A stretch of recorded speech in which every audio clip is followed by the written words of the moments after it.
Welcome to the Late Night with Chalky podcast.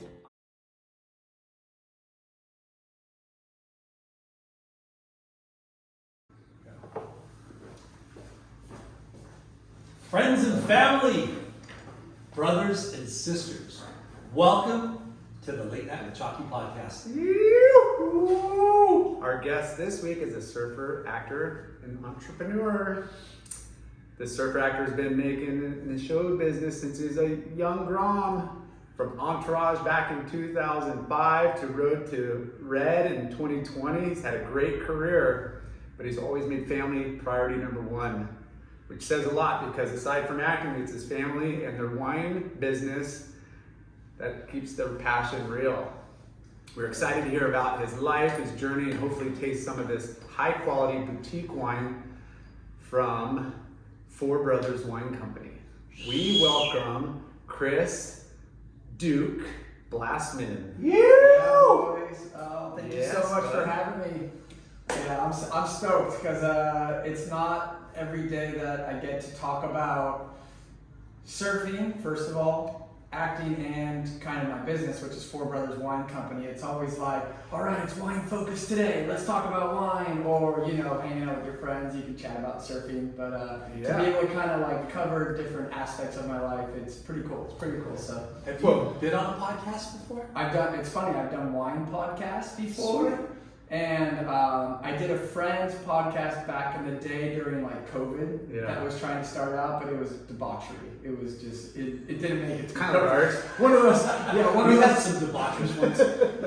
one of those podcasts that didn't make it through COVID. No, but obviously you got a lot of, surfing's our number one, thing about the show, but we love people that have businesses. We love people. We've had a bunch of actors on. I wouldn't say a bunch, but we've had a few actors on, and our worlds, they're small and they cross over. And I mean, we wouldn't say you check boxes, but you're very interesting, and we love to promote Entrepreneurs. And then family business, small businesses, and kind of promote that side of. Speaking of promoting, Where are we at, Lyndon? Dude. So, another brilliant idea that I came up with, was, hey, because if you've listened to our podcast, it's only your house that's really. It's my house and his house. We have kids, we have pets, and it's always kind of a cluster. But it's our charm. But anyways, the cutest couple in the surfboard industry, Jeff and Amber Doc Lausch. We are at Surf Prescriptions. Doc is a amazing shaper who started shaping. He shaped his first surfboard in 1969. And then he created a label. What did he shape it when he was 2? He created a label called Freedom, and then in 1982, he started Surf Prescriptions. And he actually had a shop down on Main Street called Mad Labs back in the 80s. But I hung out there. Doc is an amazing pillar in our industry, in our community. J-Lar actually rode for Doc for a number of years when he was a pro. And Doc was on the podcast in the beginning. Yeah. So big shout out and thank you to Surf Prescriptions. Yes. If you want to get a custom board, go to surfprescriptions.com. Their address here is 8544 Hamilton Avenue, Huntington Beach, California, 92646, which is right around the block from my house, which makes it super convenient. Just follow them on Instagram and it's easy. You'll get all the info there. Yeah. All right. Sweet. All right, should we go straight into the wine first a little bit? Let's give that bottle a second because that's going to be my newest release. And when you go to release a new product, you always kind of you want the wine to just be right, you want it to taste right, and it goes through this thing called bottle shock. And I'm like at the borderline where I tasted this maybe a month ago and it was still kind of there, but I think it might be good now. So let's just give it a second to breathe, and then we'll dive into that.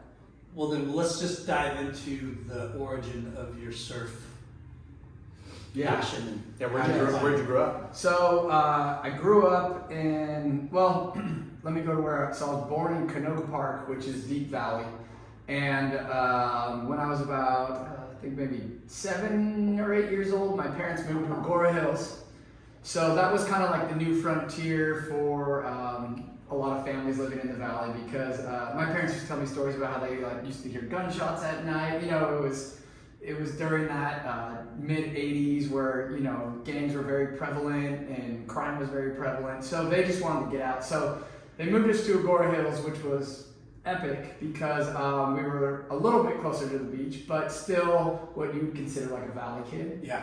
But the so- Aurora Hills was the new suburbs. It was the new suburbs. It was, Yeah. But it was like when we moved there, it was more rural. There was like more mountains and stuff. You know, it was like the dream childhood. Like BMX bikes everywhere. You could go in the hills and build jumps. It was like E.T. the movie. You know, like just you'd meet up on a corner with like 5 other kids, and then you'd go ride your bike to another neighborhood and meet up with 5 more. We had family cousins in Thousand Oaks. Yeah. It was similar, like just big lots. Like everybody had horses. Yeah. Like, you know, it was kind of ranch style. Like, Yeah. I kind of imagine like there's like different booms in like real estate and development.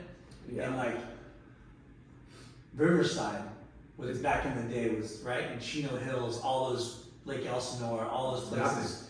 Nothing, but it blew up. Yeah. And it was probably the same time as Agora Hills and Yeah, like Agora Thousand Hills, Oaks. Thousand Oaks, Westlake, that whole area kind of that's when it was like being developed and booming. yeah. But Where is Canoga Park in relation to? I was off like, I think we got off at DeSoto right there, and then you kind of go a little bit deeper, like DeSoto, Winnetka, that whole area. Towards the 118, like inland. Yeah. Yeah, I can't remember exactly, but it was, I mean, I remember my old house, and it was like, it was just, yeah, it was the valley. It was just home after home, dead flat, you know.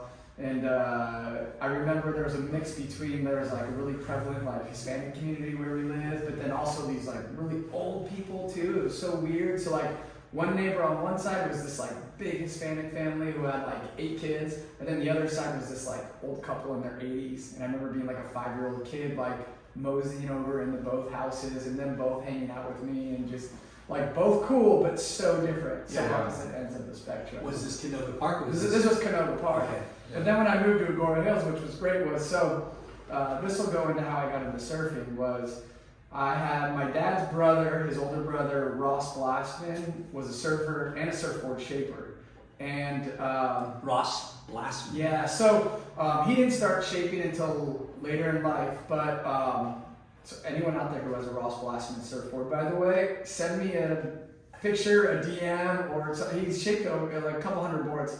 And or anyone who has boards, like my brothers and I, we've been trying to like Locate and find them, and make me an offer, dude, because I would love to, get his board. Part of your heritage and history. I think. So he's Were passed those away. that, or No, he was at that point. It was either he was living around like Camarillo, Thousand Oaks area, but we were closer to him.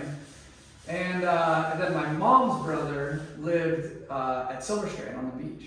Nice. So us, 4 brothers, obviously. So I have 3 younger brothers. I'm the oldest of 4 boys. So when we finally moved to Agora Hills, let's just say I was 7. My brother below me was 6 or 5. The first 3 were like Irish triplets. Close. We're like 18 months apart. And so we were all within like this 3-year span. Like all 3 of us in diapers at the same time. All 3 of us in high school.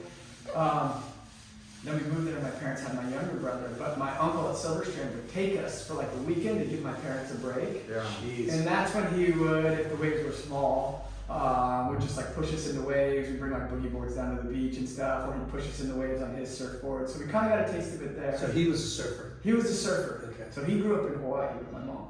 No way. So I'm Your kind parents of all over the place right Yeah. now. Yeah. Your mom's from Hawaii originally. So my mom is originally from Hawaii, and my mom has a real interesting story. So she was born on Oahu in Waimea, but she was adopted. So she was born on Oahu in Waimea, and during that time, you were not allowed to adopt from the same island, because it was just too small. Close. Yeah. Too close. They don't you want know? crossover. Yeah, they would just know like, Oh, oh, yeah, Auntie That's my Teresa's kid. daughter just gave up a little baby for this and that. And you're like, is this her baby? Like, Yeah. I just adopted, you know? So, What a trip, right? yeah, it's such a trip. So my grandparents who adopted my mom, they were living on the Big Island as missionaries. My grandfather was an Episcopal minister, and they moved to the Big Island of Hawaii to open a church.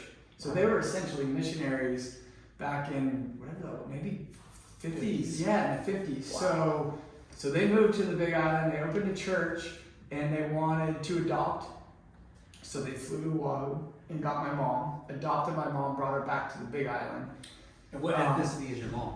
So my mom she's like Hapahali. She's like, she's got a little bit of Japanese, she's got some Hawaiian blood, and then she has like some sort of Caucasian blood in her. But what's interesting is the people who put my mom up for adoption did that thing where they said, we don't want our child to know anything about us, they can't find us, did all that stuff. So it took my mom up until she was an adult to finally find her real mother. She had to hire a private investigator.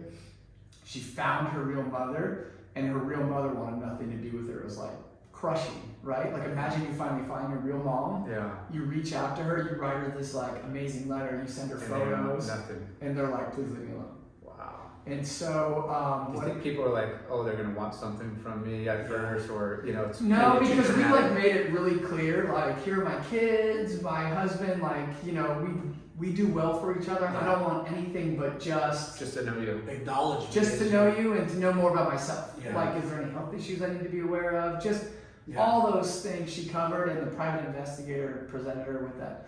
And she was like, no, like, I don't want anything to do with you. Which obviously means the baby was probably out of, like, who knows Out of what. wedlock or Yeah, whatever. and I think she was really young, too, at the time. Yeah. So maybe with her new family, she didn't want to know. Yeah, I mean, we can't speculate on what that person. That's got to be one of the hardest decisions. I mean, Went it's through. Yeah, it's Yeah. so crazy. like a right? lot. Sometimes a lot of pressure from like if you're really young, like Yeah. the parents, like, hey, you know, you're too young to raise this. You know, like there, you know, who knows the dynamics behind. Who knows? Did So- your grandparents have other kids, or they adopted because they? So they couldn't? adopted another boy, which is my uncle who lived in Silver Strand. But so Oh, I'll bounce around. But Yeah. my mom ended up finding, she had two sisters, two half sisters, and she ended up finding her sisters, and one of them basically said like, "Go fuck yourself, you're a liar. Like we don't believe you." And the other one said, "Wait a second, like let's just meet this person." Yeah. And that were those two sister, close? no, so what's funny is the two The two sisters sisters? were like fighting at the time, so they weren't even talking. So she got two different answers from two different sisters. So the one sister said, "Yeah, let's meet," Yeah, and she why not? met my mom, and like immediately you look at them, you're like, "Holy shit, you're sisters! Sisters. You guys, they look so much alike." Now, does your mom look white or ethnic? Or She looks what? ethnic. Okay. Yeah, she looks ethnic. can't- So I can't see that right now. yeah, And then and I- my brother, if you saw me and all my brothers lined up, there's like two lighter brothers, which is me and my brother Casey, and then there's two darker brothers, which is my brother Kyle and Kurt. So it's Same kinda like- parents. Same parents, yeah. It's pretty funny. So so what we found out, there you go. I'm just showing your guys'. What a trip. Yeah. We'll post Yeah. we'll post a shot because we're Yeah, gonna tell out exactly. of that. But yeah. So yeah, so you can see the dark haired, dark skinned brothers with the Japanese eyes. Well, it is You're a the black and white oldest. photo. So Yeah, I mean, yeah. You're the oldest. I'm the oldest, Okay. yeah. So what's funny is during this time, her sister was living in Hilo on the Big Island. Wow. My mom's like, holy shit, like Yeah. I live on the Big Island. So they ended up meeting, and now we have this whole extended family. They Did actually are they back. share- They're back in Oahu, but like through like so now I've got family on Oahu. My parents live on the Big Island. Did they share the same mom? Same mom. Okay. Same mom, different dad. And now you can do the 23andMe and really kind of like Hone in on Hone- what's going on. pinpoint. hone in, not just, I mean, obviously, you know, confirming the blood relation, but like what ethnicity and Yeah. percentages you are, you know, like Right. that's what's cool too. We did that for like holiday one time for all the family. We're like, hey, instead of gifts, let's just do this because it'd be interesting. Yeah. It was rad. Yeah. What were you surprised that you were part? Not really anything on my side. Like I kind of knew it was like mostly German and a little Swedish in origin. I was a little English. I didn't think I had any Were you English. surprised that we were Neanderthal? But my wife's like blonde, blue, white Howley, and she has like a little over 1% Senegalian. Like she's got black, African. like dark. And it's like, well, where'd that come from? And then she tries to find like, what great grandparent I don't want to. Yeah, don't think about that because there's something happened long. But it was she's a history buff, but it was interesting, and I wondered if your family did that. Yeah, we. I think some of my brothers have done it, and it's come up. All across the board: Japanese, Korean, Polish, German, Russian. My dad's essentially like a Russian Jewish person, so he's like a Russian Jew, but his dad died when he was like 2 years old. He got sick from the war, from World War II. So my dad essentially, my grandmother remarried, so he adopted that last name when he was remarried. So Blasman really isn't even your my bloodline. dad's real last name. Yeah. What's your dad's real last name? His last name was Flax. Flax. So that's when he was born. Was his name's Wayne, so he was Wayne Flax, and his older brother Ross was Ross Flax. And I think his older brother was 4, my dad was 2. Their dad, so sad, but he dropped dead in the kitchen floor, like eating breakfast one day because he fought on the Pacific side of the war and got some crazy infection from being in the tropics. Yeah, from World War II, from being in the tropics, and it attacked his heart. But back in that day, you don't know, you're just living. Yeah. And then just boom, just fucking dropped dead on the kitchen floor with the 2 kids right there. Just not to be morbid and think about what war was like. If you came home and you had your limbs and you didn't have holes in your body, you're like, okay, I made I'm a it. miracle. right. Yeah, I made it through war. Yeah, I'm home. Yeah. And then think about Yeah. him dying unexpectedly. Right. Yeah. So crazy. It's so heavy. So she remarried, and that's where Blasman comes from. So she remarried Jack Blasman, who was like my grandfather. Passed away now. All my grandparents passed away, but he was the sweetest man. He was like the coolest dude. Yeah. So And that's the How interesting from is Hawaii, your- right? They moved to Hawaii in the 50s. no. No. 2 different sides. Okay. Yeah. The family tree is I don't know if similar. anyone can follow us. I'm all over the place. No, it's awesome. It's funny you asked how surfing, how surfing started for me, Yeah. and now we're all over the place. Yeah. So No, it's good. That's how the show So, works. so totally, but at least it's a little bit of history of where these kids who became adults, and then I'm another generation. But so my mom's brother, who was adopted, found surfing in Hawaii because they actually went back to California. This is actually a funny 23andMe story. So my mom's little brother, so they adopted my mom in Hawaii, and then they moved back to where was it? Like 29 Palms, like the desert, Oh wow. to try and open another church there. And they were like, well, we need another kid. We can't just have our daughter. Let's adopt a boy. And they went to the adoption agency and they were like, yeah, she's Hawaiian. We come from Hawaii. We want a boy that looks like he's from Hawaii or ethnic because we want them to grow up thinking they look like brother and sister. Yeah. We don't want them to look different. So they were like, yeah, sure, we got this boy here. They adopt him. And then later on in life, he does 23andMe, and I think he's like 99% Mexican. Is what it is. But they were like, he's tan, sure, she's tan, yeah, let's just do it. They're like, whatever you you want to adopted. be. Like 29 palms, Okay. yeah. Yeah, whatever you So, want him to be. Well, yeah, that's so what they're he like, is. he looks like he's from Hawaii, here you go. Dark hair, dark skin, that's him. So, and then they moved back to Hawaii, but that's where my uncle fell in love with surfing. And in his mind, he kind of believed he was like Hawaiian, because my mom was Hawaiian, they lived in Hawaii. And he's, That's so rad. it's the 70s, he's surfing in Hawaii, and he looks like Jerry Lopez, he's got like his long hair and his little mustache. So so he thinks he's Hawaiian, and then it turns out later in life he does 23andMe, and they're like, yeah, you're pretty much just 100% Yeah. Mexican, yeah. There's a lot of Mexicans in Hawaii. Yeah, there are. So, Filipinos, Mexicans. yeah, it's pretty So he funny. gets the surf bug in Yeah. Hawaii. Then So he gets the bug in Hawaii. He's not the one that's shaping though, right? He's not. That's my Your dad's brother. So what's cool is Surfing's in your. surfing's totally in my family. So my uncle Pete, who's living in Hawaii, he's surfing in Hawaii in the 70s.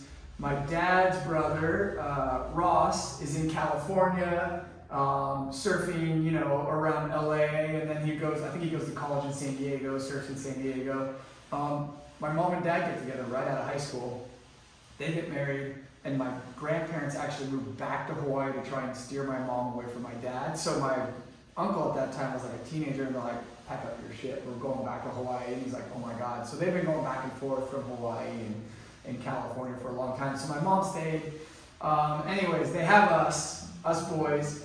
So now we're living in Agora Hills, and my Uncle Pete, who was living in Hawaii, surfing in Hawaii, had moved back to California, was just working as a painter, and lived at Silver Strand Beach. And he would take us boys, take us surfing at Silver Strand, so we got comfortable in the ocean with him.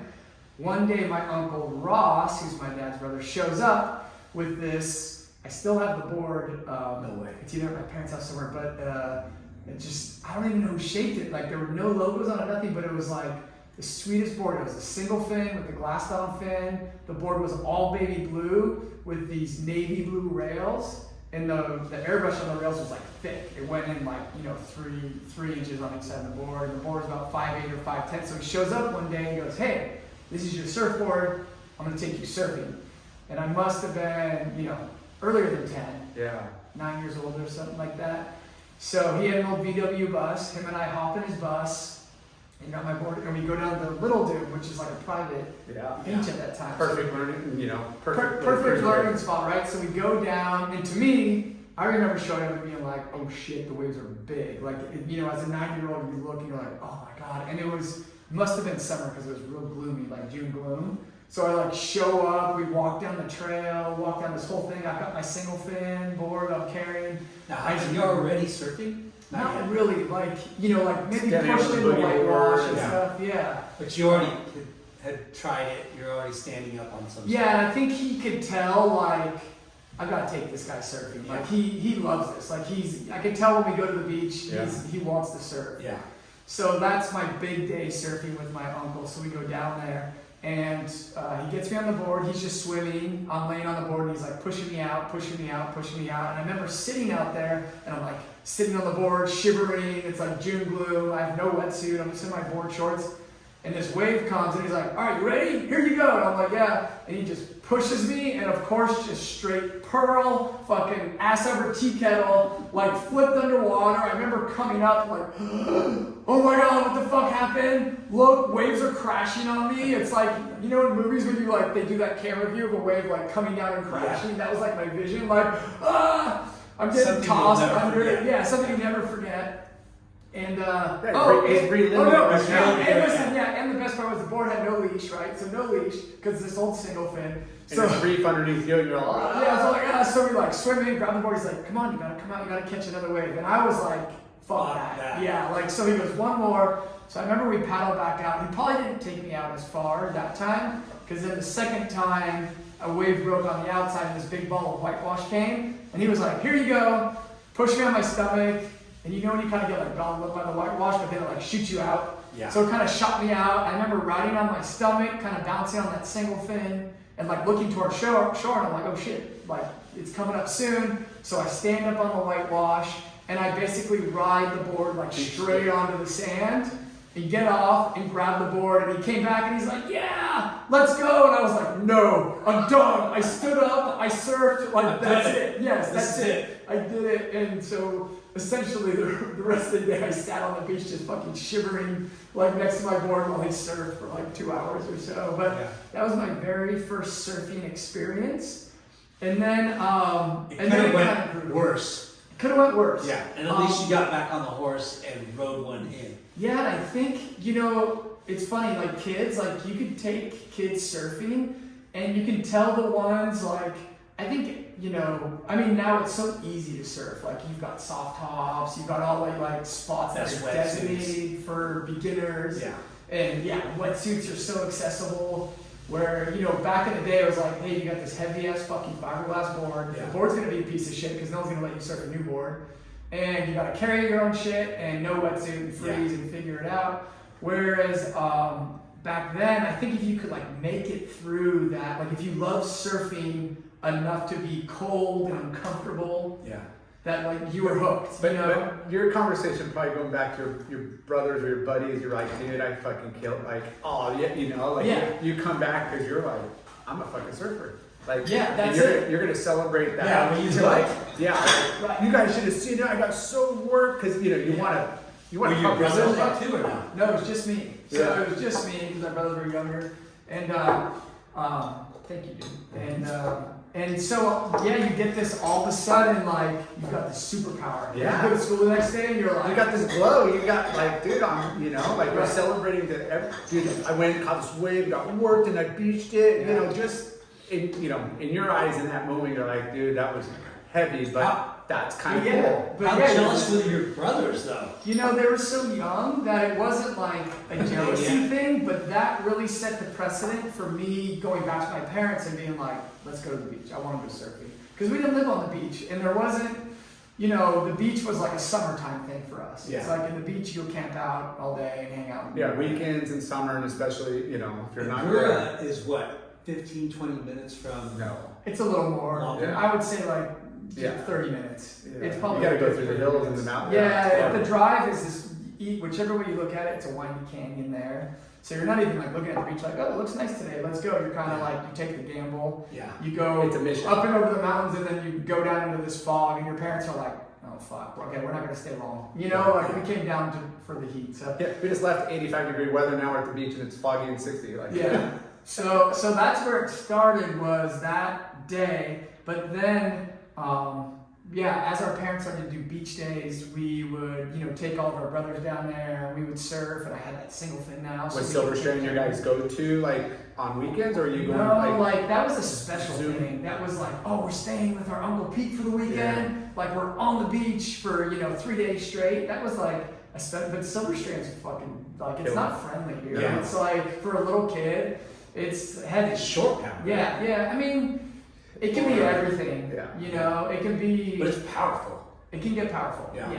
So it's kind of an everything beach. So like. What was your guys' like go to through the canyons? Like and Zuma, like just straight to Zuma, and that's just what you got. Which also sucks. Which the biggest it's Closeout. It's the longest closeout in the world is what we always Jeez. say.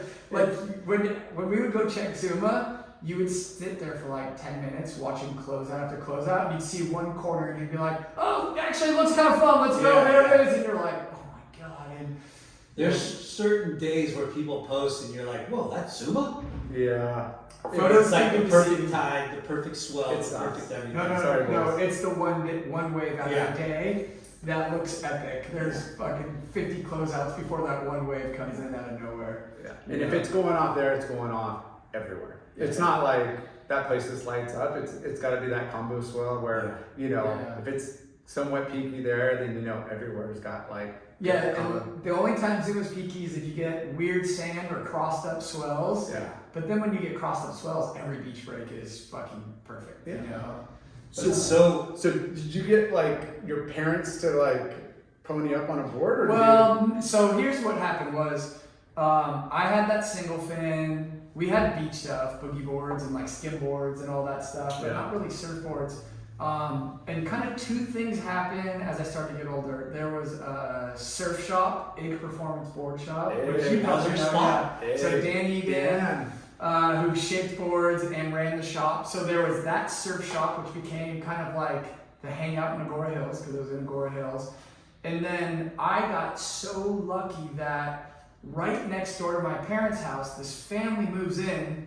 And I remember being a little kid, and it's like, oh, the neighbors moved, these new people are moving in. And I see this guy just unloading tons and tons of surfboards. And I'm like, what the fuck? This guy's a surfer, So we like immediately run over there with us like 4 boys and introduce ourselves. And he ends up being a surfboard shaper, but also a collector. So he was moving in like old fucking single fins from Lopez. He had like old Lance Carson boards. He had like old like Hobie Alter boards and Yaters and all this stuff in like the most perfect condition. Wow, who is this? So his name was Pat Notaro, and he's passed away now too. Why does that sound familiar? He's got 2 sons, Pat Notaro Jr. Pat actually was one of the first founders of A Walk on Water. He started that.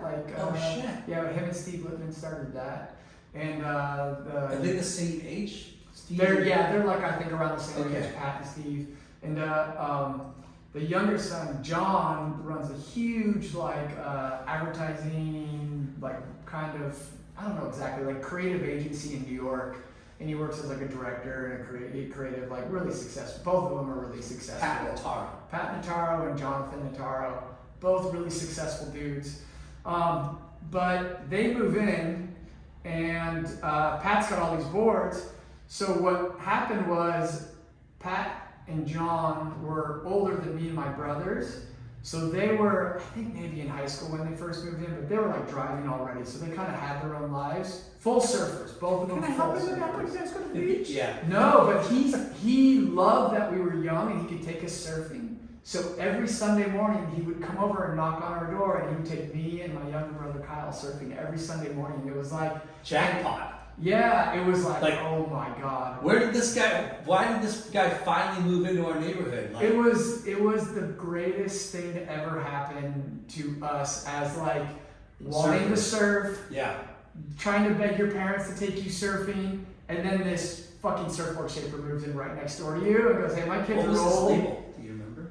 Sea Flight surfboards, yeah. Okay. So later on, he shaped boards for me and my brothers and stuff. But so that was he really taught my brother Kyle and myself about like, hey, I go surf every Sunday because this is like my church. This is my church, Mm-hmm. you know. And he said, I don't look. You know, back then there wasn't much surf report, but like he's like, I don't look at the waves, I don't look at the weather. I just know every Sunday morning, I just pack up my car and I go surf. Is this the dad? Yeah, this is the dad. This is the dad. Okay. So old school. Just, yeah, that's it. You just every Sunday morning. And he shaped. And he shaped boards, and that was like his hobby, was the shape boards. In his garage, in his backyard. backyard. Right in his garage. So he built out. He first moved in all his like collector boards.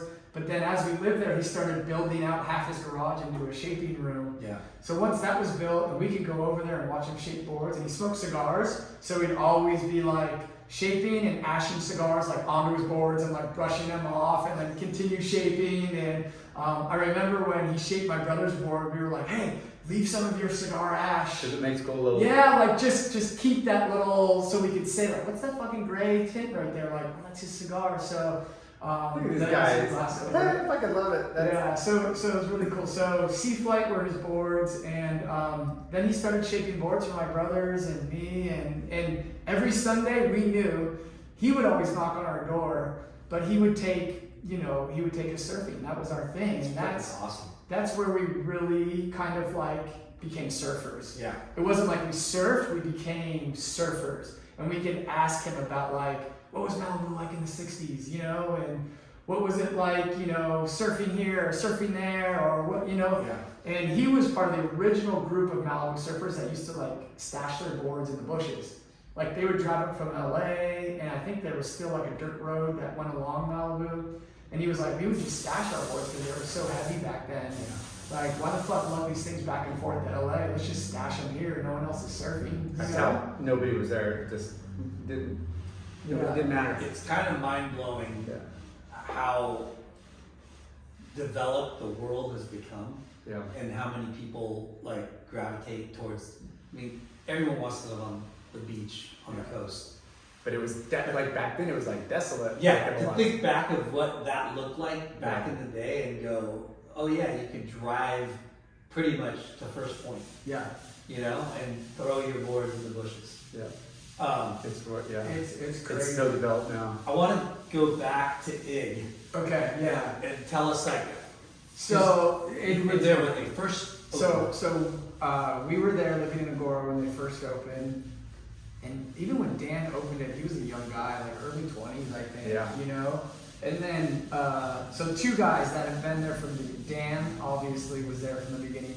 And you guys probably know him, Seamus Santos.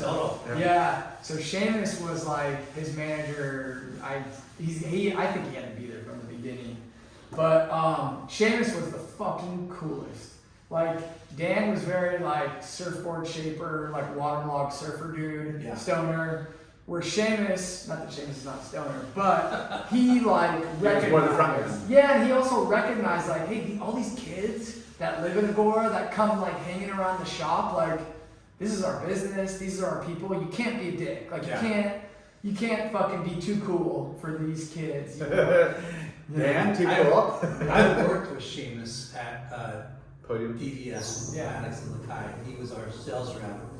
And I tripped that I'm finding out, more of his history. Yeah. But I don't know if you know this guy, Chris Fowler. Oh God, why is the name so familiar? He moved to Okay. Encinitas way back in the day. Okay. But he has a shop in Cardiff. Okay. It's called Fowler's. Okay. But he's at Azura Hills. He is? Yeah. Okay. And he has told me stories about Seamus and Yeah. Ig. And And we've talked about Ig. Yeah, I mean, his first job, or he worked at Val, it was like Yeah. kind of like about like Grom Hood, that was your first job because that was the shop, and then he started shaping and he's like, I'm gonna do my own deal, Yeah. But talk about Yeah. ego and idiosyncrasies, right? That Yeah. guy was, because I'm sure you guys used to hang there all the time. all the time, like there's a Watch point where- videos. Yeah, and he was Yeah. Dan was like shaping boards for me, and a lot of our friends, he was shaping boards for us, or we just want to buy boards off the rack because we're like, we're just a Gora shop, like we want to kind of represent the shop, Yeah. He had a pretty fucking big following, right? he had 2 really good stores, Yeah. like Yeah, it killer was. stores. Did he have more than one? He had 2. Yeah, he had one in 2. Simi Valley, in the heyday, and then Thousand Oaks, Yeah, he kind of or- moved from that little spot in Agora to a bigger spot in like kind of a Westlake and Oh, the Westlake, Simi Valley yeah. store. But he had 2 like big stores for a while. Yeah. But the original Agora store was like definitely more like core and punk rock comparatively to like kind of like a little, like Kennedy's, was it Kennedy? Yeah. Like, it's like a little. Yeah, like I think the first time I met Seamus, he had like half his entire head just shaved. Like the whole one side of his head was just shaved, and the other half was like long. And that was 80s? like The grunge? no, probably early 90s. Early 90s. Yeah, That's and that was- grunge, right? I don't know what it was. It was just Punk rock grunge. eccentric and just like Remember that band like that just sang, anti that band that sang It's It? What is it? Oh yeah. What- What is it? Yeah.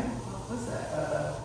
Remember? Oh, Faith No More. Faith No More. Oh my God. Yeah. The one But that was the dude's hair. That's what it. Yeah, Yeah, but, he shaved it. that was the look. And It it was, Yeah. Yeah, they're and punk. that was it in the beginning. Like, we'd fucking dye our hair blue, or we would shave half our head. Yeah. Like that was kind of what Ig felt like back then. So that's where like we wanted to hang out because if one of those guys. Yeah, it's talks to edgy. you- It wasn't just like it was a young kind of trend, in the pulse. He was Right. like, yeah. Right.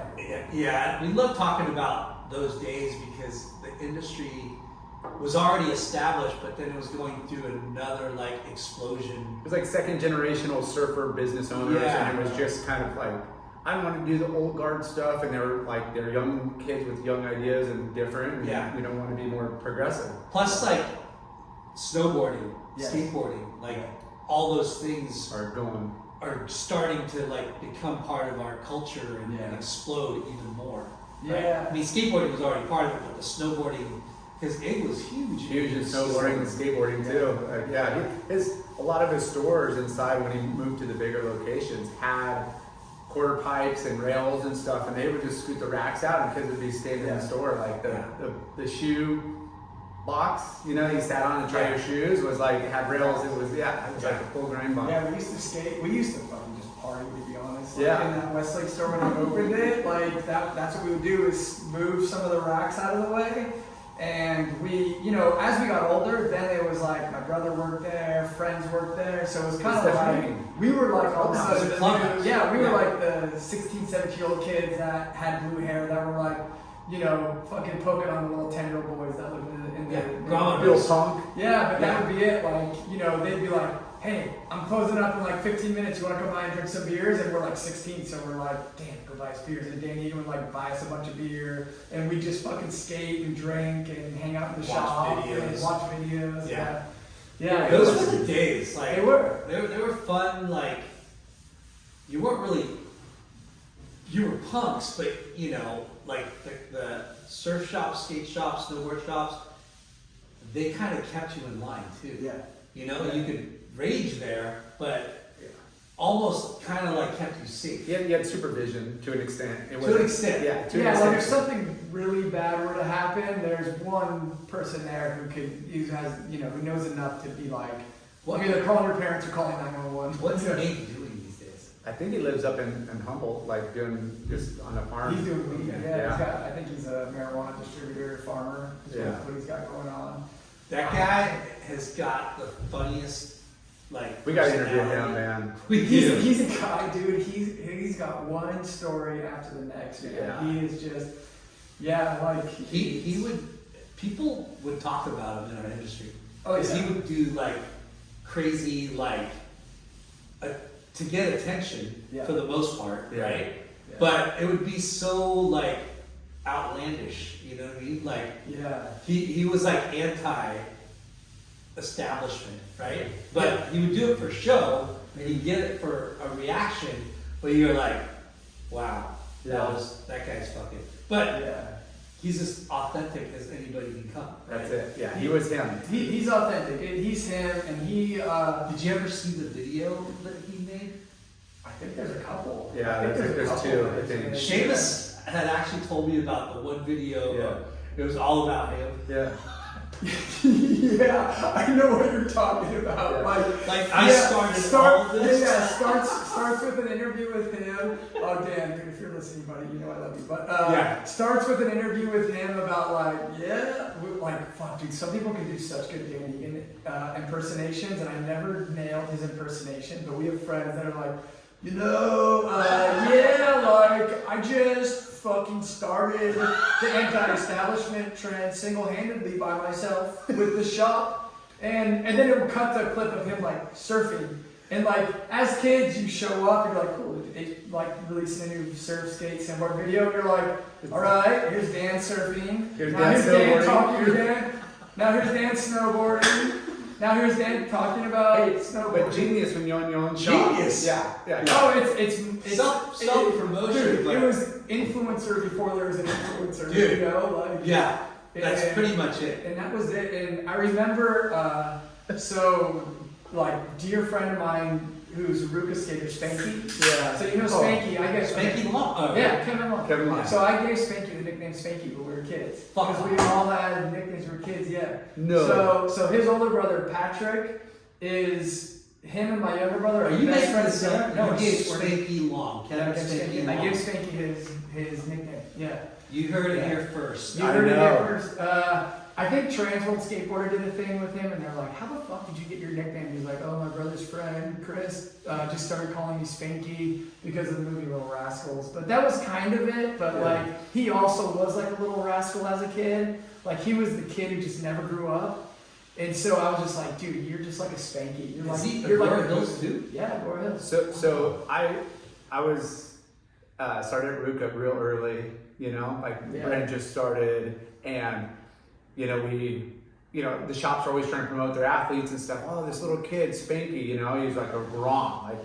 Mark, don't try to tell us that you found Spanky. No, Dan Egan. Yeah.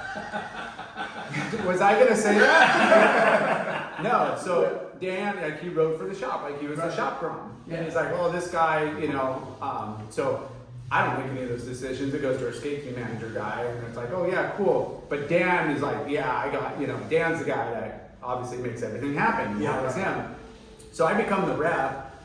And I'm just going in there, and I have some Ed Templeton t-shirts and stuff, and I'm throwing them out to the staff, hey, what's your size or whatever. And I've never met Dan. I never knew who he was. He's in the shop, just he's young. I'm like a grandma. I'm like, here's a shirt. He's like, checks it out. He's like, throws it back. He's like, I'm sponsored by Volcom. And I'm like, oh, sweet, dude, that's cool. No worries. So then he, shops, I'm talking to the other guys. Big egos. And I'm hanging out, whatever. And none of the shop gets that's He's that's the owner. Ig, that's the owner. They didn't Yeah. say anything. So then he comes back and, he's like, yeah, I'm Ig.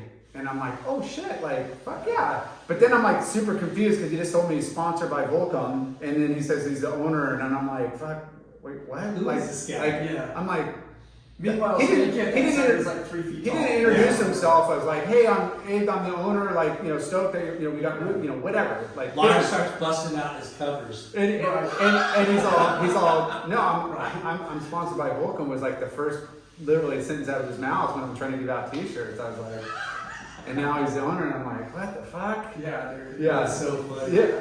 Lars like, dude, I'm in momentum generation from. Yeah. You might be Egg from the Valley, but I'm Jay Larson. And On the cover of Surfing Magazine. And there Or were like more, those videos you sell. I'm in those videos. Yeah. You know that, right? and at that time, his shop was more of a skate snowboard shop than like a quarter surf shop. Like it was, it They had were certain, one of the biggest dealers in skate and stuff. yeah, like when you went in there, Did you know, Cables ride for Egg? I don't think so. Okay. No, he did for like, what are you talking about, Curran or his dad? His dad, yeah. Evan.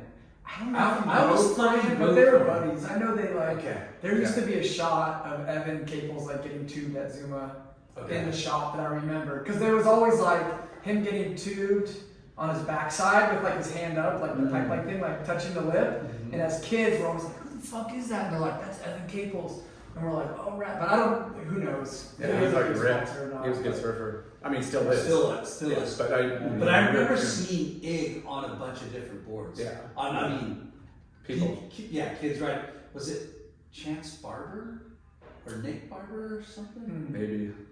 Yeah, it's Some Valley kids that ripped and some Malibu kids that ripped. That Yeah. I remember. But I mean, on he was IG. fucking core, and the shop was. I mean, obviously Yeah. all the kids, you know, like that was the jam, the you know, and but he was just, you So know, your going brother- back and he was. Like, That was your all-time. guys' hangout. that was a mega. And Your John. brother worked there. My brother worked there. My youngest brother worked there like Sure. from the day he turned 16, I think. And then my brother actually left and went to Val. And I think like Dan called him and was like, "What the fuck?" You know, like. But yeah, it was that was our hangout. But it also kind of encapsulated like what I call like the California kid. Yeah. Like when we grew up, like the real California kids like would surf, would snowboard, would skateboard. Yeah. Some would even do like motocross. Kind of like the Nathan Fletcher thing. Like, Yeah. like you can be good at everything because if you grew up as that California kid, every sport kind of has its place in its season. And there's no reason for you to not be like good at all of them if you want to be. Yeah. And California is like, especially Southern California where we are, is like one of the only places where you could really, really do that. Yeah, you have access to it, like you said, you know, whether it's snowboard seasonal, but it was like, when it snowed, like what we did, like we grew Yeah. up, it was like, fuck, it's snowing, like when are we gonna go to the mountains? And, you know, it was definitely part of the life. Yeah. It's a trip when we had this guy Scott Scarborough Okay. who is in flight. Okay. Owner of Monster Shop. Yeah. And he, you know, we always talk about how the older generations, they're so much more fucking manly, you know? They Yeah. rode motorcycles, they fucking sailed, They just do they shit. water skied, they fucking Yeah. snow skied, they can't, you know, They're not scared. They did more Yeah. shit, you know, Yeah. like Well, deep that- sea diving. That's what it was about though back then. I Yeah. feel like was whatever job you had was the vehicle to like live that California lifestyle. Yeah. Whether it was fishing and surfing or surfing and snowboarding. And that was kind of, I mean, before you have families, you feel like that's all you need. Like, Yeah. I just need enough money to do things I love. Yeah. You know, you're like, and then, Guys like him and Scott Scarborough and like Dan Egan, they help forge the whole snowboard industry. yeah. You know, Yeah. like two dudes from Southern California that are surfers that shape boards Yeah. are like big contributors to the success of snowboarding and what you say is the California lifestyle. Yeah. Right? Yeah. Like skateboard, snowboarding, surfing. It's a trip because throughout our like culture and our industry, like surfing, skateboarding, and then later on snowboarding. But it's a trip because our it goes in ways where surfing they don't coexist. You know, Right. they like skateboarders don't like surfers. Surfers don't like skateboarders, and then Yeah. all of a sudden, oh, we're both. Oh, now we're all three. You know what I mean? Yeah. Like Yeah. there's like an evolution of like the Yeah. California kid. Totally. Well, it was it was look and lifestyle. Now back then it was very segmented. You know, like even within the sports. Like in skateboarding, it's like, oh, you're street. That's not as cool because it went vert. But everything kind of like got so pigeonholed, and then now it's like there's so many subcultures in the subculture. Right. But you fucking rip, it's like appreciate it. You know. Like, I mean, for me as a kid, like growing up in the valley, Agora Hills, like surfing was not cool. So it was like I would have to like you could go to like Indian places like that and embrace like I surf. Like they're like, oh, okay, cool. But like within like going to school and stuff, like there wasn't like surfers. There wasn't like a group like that. Skateboarding was like the punk rock thing. Yeah. So like I grew up wearing like birdhouse shirts, and like dressed like a skater. I mean, I did skateboard, but a skater was my disguise, but surfing was my love. Yeah. But you could never. You had to fit in. You can never like voice that because then you just get teased or like you fucking surfer. Yeah. Like that's fucking what I'm saying. Like, you couldn't. That's 90s, right? Like, yeah. 90s was like it was a trip because skateboarding became the most I don't want to say trendy, but the most popular thing to be. Yeah. To be a skateboarder was way more popular off the beach than surfing. Yeah. And it was like really like mean skateboarding. You know what I mean? Like street skating was rough. It was fucking hard. It was small wheels, baggy pants, and the attitude that came with it. Right. Yeah, Like skateboarders had a fucking attitude. Yeah, I mean, and again, what they marketed and what they advertised and what they did was just core anti, fucking youth that, gnarly little kids. Like it wasn't this like fluff, like cool, like skateboarding. There was no complete like cruiser boards or anything. It was like you said, it was just one type of skateboarding took over, and it was like fucking. Which was pretty fucking cool in itself, Like that whole that era, early 90s skateboarding. Wow, like. Yeah, and those guys, like the really like good guy, even like Ed Templeton and stuff when they were younger it was like those guys were fucking intimidating. Like they were, because we had like Mikey Taylor and Spanky and Paul Rodriguez and those dudes who were like all of a sudden the new like really good street kids. Yeah. Growing up, but like when you would like, I mean, for examples later on in life, like if we'd be in Hollywood and I'd like run into Spanky and he's with like Dustin Dolan and Braden and all those dudes, you're like, you're like, these guys are fucking intimidating, dude. And it's kind of like you gotta. Like, I don't know, it's not for everybody. Yeah. You're kind of like, I just want that era was go surfing and go on the beach. I don't even fucking. Yeah, it became daredevil shit, like, in some respects. I was like, dude, they're doing what? Like, fuck, I guess I'm hanging up the fucking skateboard. Yeah, and talk about, dude, subcultures in a subculture. Skateboarding is so much more diverse than surfing. Like the different styles of surfing. Yeah. Where skateboarding is like, there's hash and there's fresh, and then there's like jock skateboarding, right? Like surf, the competition, right? Mountain Dew, extreme sports skateboarder. Right. But it's a trip because you have, like you said, your Dustin Dolan, your Spanky, your Leo Romero, and then you have Nyjah, and you have Mikey Taylor. Right. It's a trip. Like there's so many different flavors in that. It's that roster of people you come up with, you're like, oh, that guy wears baggy pants. Oh, that guy wears tight jeans. Right.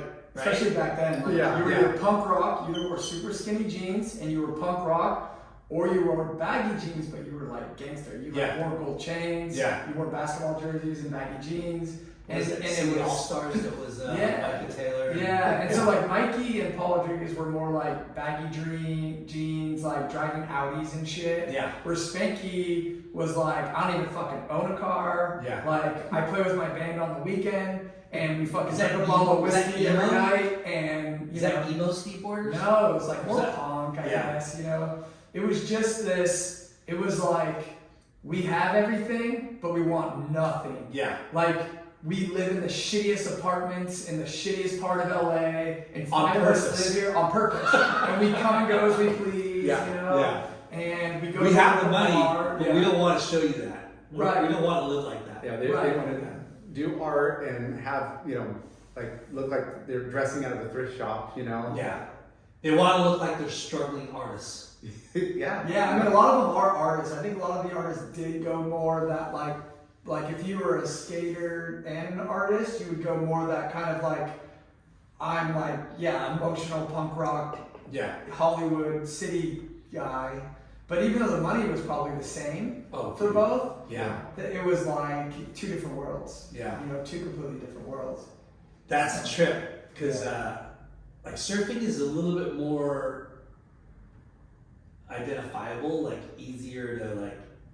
There wasn't that many different looks. No, you knew when you saw a surfer. Yeah, skateboarders If are you didn't like, see some of those guys without a board, you wouldn't think, oh, that's a skater. Right. You couldn't identify them if you didn't know them or that, Yeah. see them skate. Yeah. so surfing. Yeah, let's go back. You had a tight knit group, your brothers and neighbors. Like, what was the vibe? At school. Now, do all 4 brothers surf? All 4 of us surf, yeah.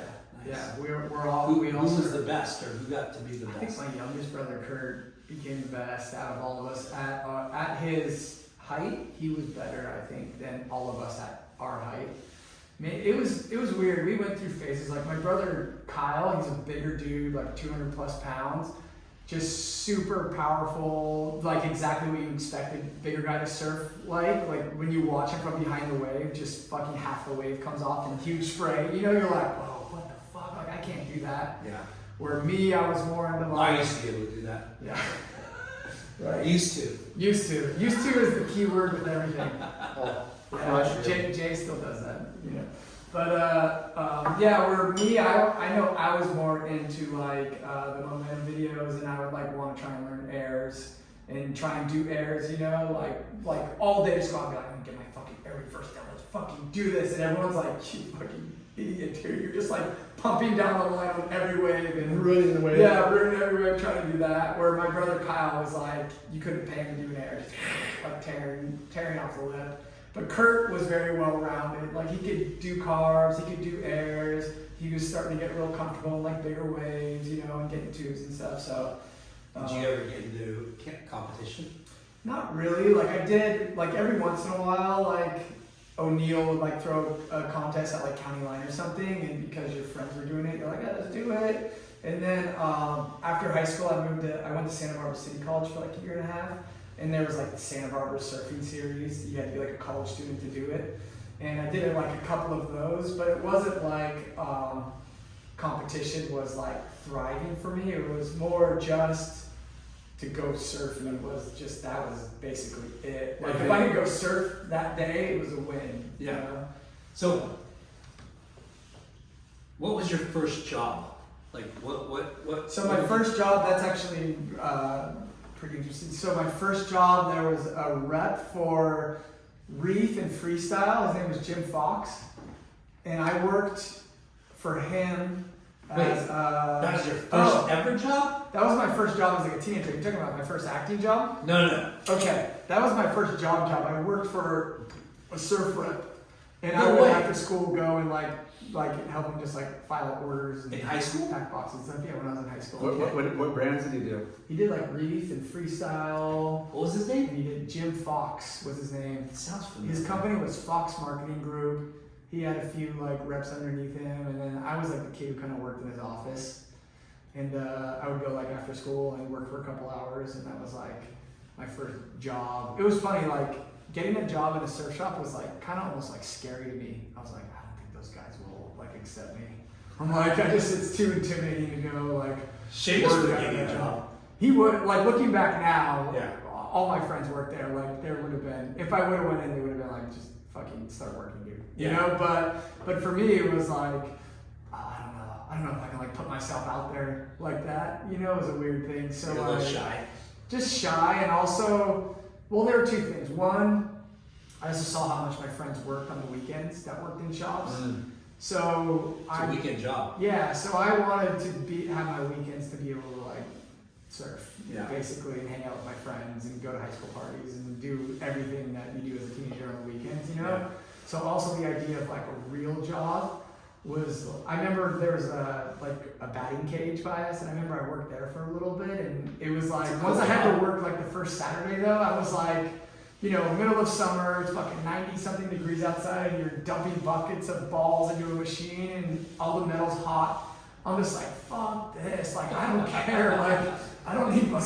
Sounds cool until you do it, and then you're like, Yeah, so. Was it like a It's getting in the way of golf and stuff type place, or was it just Kind of. It was just a straight batting cage. We had it in Agora Hills, like right off the freeway, and it was an outdoor batting cage.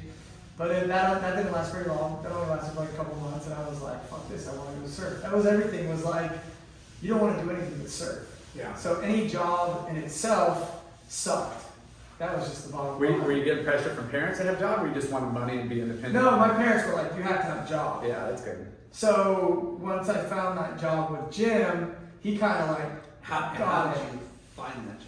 We were like family friends. They had kids the same age as us. His son and me were in the same grade. His son Clint Fox. We were in the same grade, so we were friends. And so, so then I don't even know if he needed me. He just hired me. Yeah. You know, like here, file papers and. I'll give you some samples. We'll do Yeah, samples, whatever. sell, Like you here's a freestyle watch. You're cool. Like just to hang out and do stuff around the office and. Fox Marketing Group, I remember that. Yeah. Totally remember Fox Marketing. Yeah. They probably sold freestyles to all the shops in Southern California. For sure. Yeah. For sure they did. Yeah. So that was like my consistent job, like through high school, was that, you know. But yeah, really it was just about trying to be able to just surf, you know, because once you get your driver's license, when you live in Agora or, you know, over the hill, like you can't ride your bike to the beach. No, You need a driver's license. because it's all hills, right? Yeah. Back and Well, forth. it's just too far, dude. It's just that's what it is. So when you're younger, you make friends with kids that can drive. If your parents let you ride with them, you know. Yeah. And then once you get your license, that's it. It's like, Yeah. and you What- can go. What kind of skateboard? What was your? Were you like into skateboarding? Yeah. And yeah. what board did you have? What? Like as a kid, everything was Powell, like all Powell boards. And then through like high school and teenage, it was like Birdhouse was like that was like the board. Like Yeah. I feel like that street board was so tiny. And That's so when they were popsicle sticks and small wheels, right? yeah, exactly. And then we used to have a quarter pipe, not a quarter, yeah, like it was like a launch ramp, yeah, outside our front yard. And then eventually we built this box because there was always all this construction going on in our house. So then we built like a really fun box. So that's when like, you know, Spanky and other kids who skated would come over because we had a launch ramp or that you could use as a quarter pipe too and a box. So that was like enough to like skate. Yeah. You know, and between me and all my brothers having friends that all skated and surfed and stuff, it was just a fun place to kind of like hang out. My parents' house was just like, like the hub to be able to hang out. Well, you got 4 boys, so Yeah. you kind of have to, you know, you kind of want them all Yeah. together. Yeah, so it was like, there's always someone. You could show up and it's like, oh, he's here, you want to go skate? Yeah, let's skate. Like, you don't have to be the same age. So, there's always a So brother. everyone skateboarded too in your family? Pretty much. Yeah, pretty much. Yeah. Yeah. I think when you're growing up, I mean, it's such a big part of like your youth. I mean, for living in that Southern California like Yeah. lifestyle, like we all had mini ramps, and then there was big ramps at certain places. Yeah. And that's when like the BMX guys would come out, and you're like, holy shit, like launch ramp. You know, you'd find stuff around. Let's go skate to the ditch or that curb. You know, it was kind of fun. So It was, yeah. So going back to surfing, you guys would go to Zuma, you'd go to Little Doom. We'd go to Little Doom when we could get in, and then Malibu a lot, and then like north of there, when I was in high school, like my brothers and I were, we weren't great surfers, but we were like, we'd surf longer than anybody, so we were kind of like more adaptable to different waves and stuff. But when we had friends, like I have friends that didn't start surfing in high school because they just wanted to like hang out with us, and they're like, I'll try this surfing thing, and they like still surf today because of that. But That's we would cool. go like, north of Zuma, like Leo Carrillo and County Line, and none of those waves are great.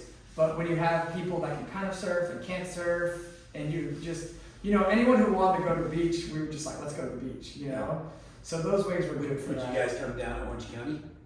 Never. Never? No. Not in high school, no. We never traveled outside of LA County. It was like So trippy. Yeah, we just wanted to maximize our surf time. So it was like straight to the beach, and you would just surf till dark and then go home and and then do your homework and shit. So we always talk about how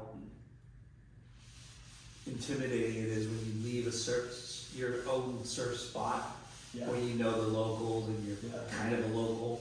And you go to different spots and it's like these dudes have, attitudes or they're dicks, they're gonna snake you. Did you ever go through that? A little bit. What's interesting about like those more like LA County spots, like Malibu obviously has a huge heritage of locals, but like all those little spots like Staircase, Heavens, all those little spots, like there were guys that regularly surfed there, but you knew no one lived there. Everybody's driving over the hill, and it wasn't like locals, but we categorized guys two ways. Like you're really good at surfing, so we stay out of your way, or you're just a fucking dick, and we just don't want to deal with you type of thing. Like like anyone who's picking on kids and can't surf, you're like, who the fuck are you? You know? But then as you The get guy older, that shows up to that spot every day. yeah, I'm just here, I surf every day, and you're like, dude, you can't even fucking stand up. Like, and the guys with the loudest bark have the smallest bite, and they usually suck. they usually suck. They usually suck. So those were like the locals. We're like, you either ripped, and we're probably, those guys I feel like, I don't even know any of them, but like when you see someone who ripped, they were most likely just doing their own thing. Yeah. Stay out of their way. And then the guys who It's would funny talk how shit, that happens, right? Like the guys that you're going, oh shit, that dude's a local and he rips and he's cool. Oh, that shit's a dick. He's a local and he sucks. Yeah. Like those. That's how he equates. Like the worse the attitude, the worse the surf. How close can I get my fin to his head on the next paddle? Where he thinks I'm gonna absolutely run him over, but I don't. Yeah, but I remember my brother Kyle, because he's big, but when we were kids, we were all little, but then once he kind of like grew into his own, he was like a late bloomer, like small through high school, and then all of a sudden like shot up, and he's like 6'3", like 210 pounds, like a big dude. And I remember us out in the water, and one day, he just couldn't fucking stand it. He lost it. I think we were surfing like 30 Point Malibu or something, the two of us, and we were probably, teenagers, 18 or 19, and he had already had like his growth spurt. And some dude was talking shit to us or whatnot, and the guy caught a wave, and as he's paddling back out, he's paddling at my brother and staring at him. And I remember looking at my brother Kyle, and he just went and spit right in the guy's face, like hawked the fucking loogie as the guy was paddling by, and just spit. And I watched the spit hit him in the face, and the guy was fucking floored. He didn't know what to do, and he just looked at my brother, like sized him up, and just put his head forward and kept paddling back out and never said anything after that. Humiliating, but Yeah. awesome. And after that, I remember I was like, oh yeah, we're fucking like adults now. Yeah. We're not, even though our mentality is still kids. Yeah, Kyle! Yeah, but it was like they're gonna look at you and be like, oh shit, he's kind of big. And Well, he meant to how be. many times do you wish you could do that, right? Oh right. There's so many times in my lifetime I'm like, oh, I wish I knew fucking jujitsu, or I wish I knew karate.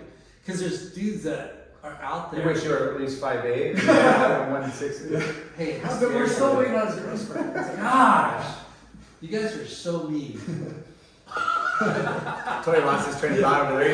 He got floored just now. I don't even have to touch him. I knocked him out with my You did. fucking words. That was Definitely count. He doesn't remember what he was talking about. I know what I'm talking about. Eight. So He's alive. you just wish you could stand up to bullies like J-Rock. Yeah. Not even. But But yeah, you get to that stage where all of a sudden you realize, you know what?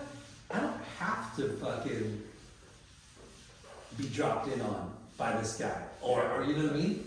Like you get to that point where not really that when you start surfing better, right? Like when you get to a certain like level of your surfing and you're respectful, like you can pretty much make it in any lineup, right? Yeah.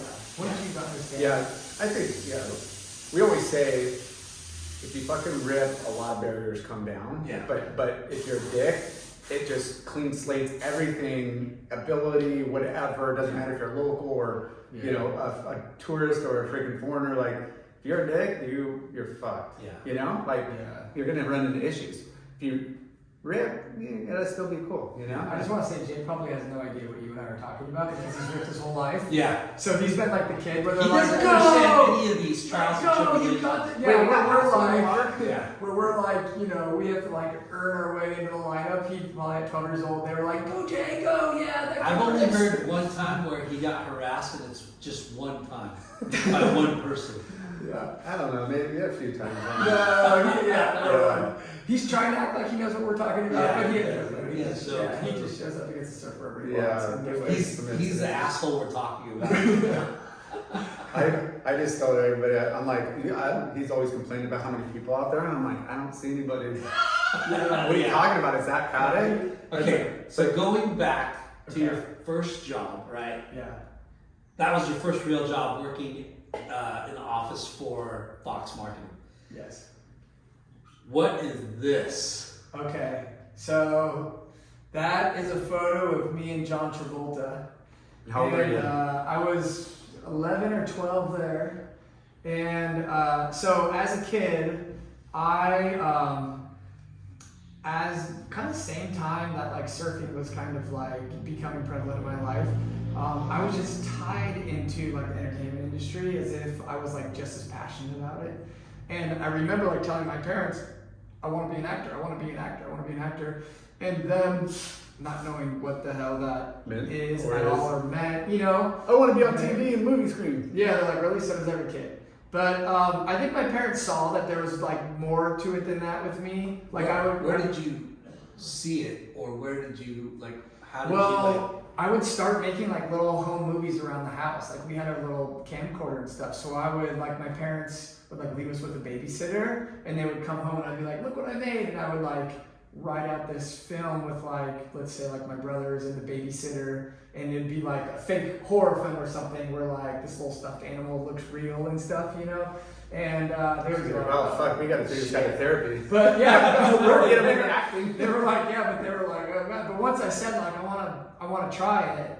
So it wasn't out of the blue. They knew you had a knack for it, and you were already doing this stuff. I was doing it, and you can tell when your kids are a little bit more serious about something, you know, than something else, and they could tell that I really like had some sort of connection maybe that they weren't aware of. So my mom had like asked around to a couple friends and was like, hey, my son says he like wants to do acting and wants to be an actor. Like, what do we do about that, you know? And one of them's like, oh, I have a friend who's this like agent.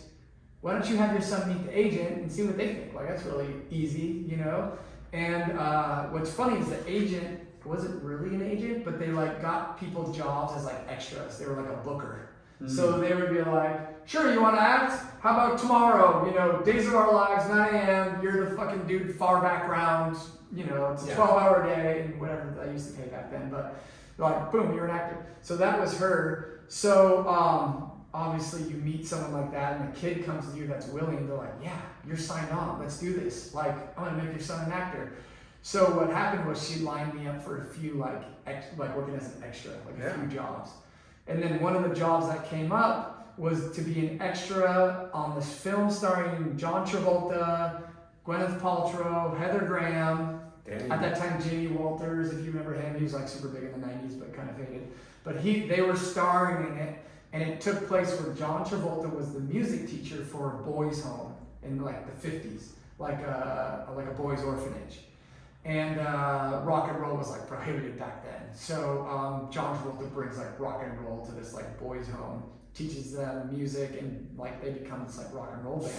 But what they needed was kids to fill in as boys at the boys' home. So they're like, if we cast you, it's gonna be this like 3-week-long thing. You've got to travel with the whole crew, and you're this like ongoing player. Did it have lines? No, so there's no lines, but they wanted to keep You the were film there. consistent as like when they show classroom. Yeah. You're in the classroom. When they show like lunchtime, you're there at lunchtime.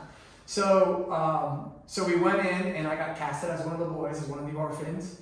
And what happened was through that, I was just on set one day, like as an extra, like being one of the boy orphans, and it was like maybe week 2. We shot at Universal on the lot. The movie's called Shout, right? It's called Shout, yeah. Okay. But I was like loving it. I was like, this is like what I want to do. You know?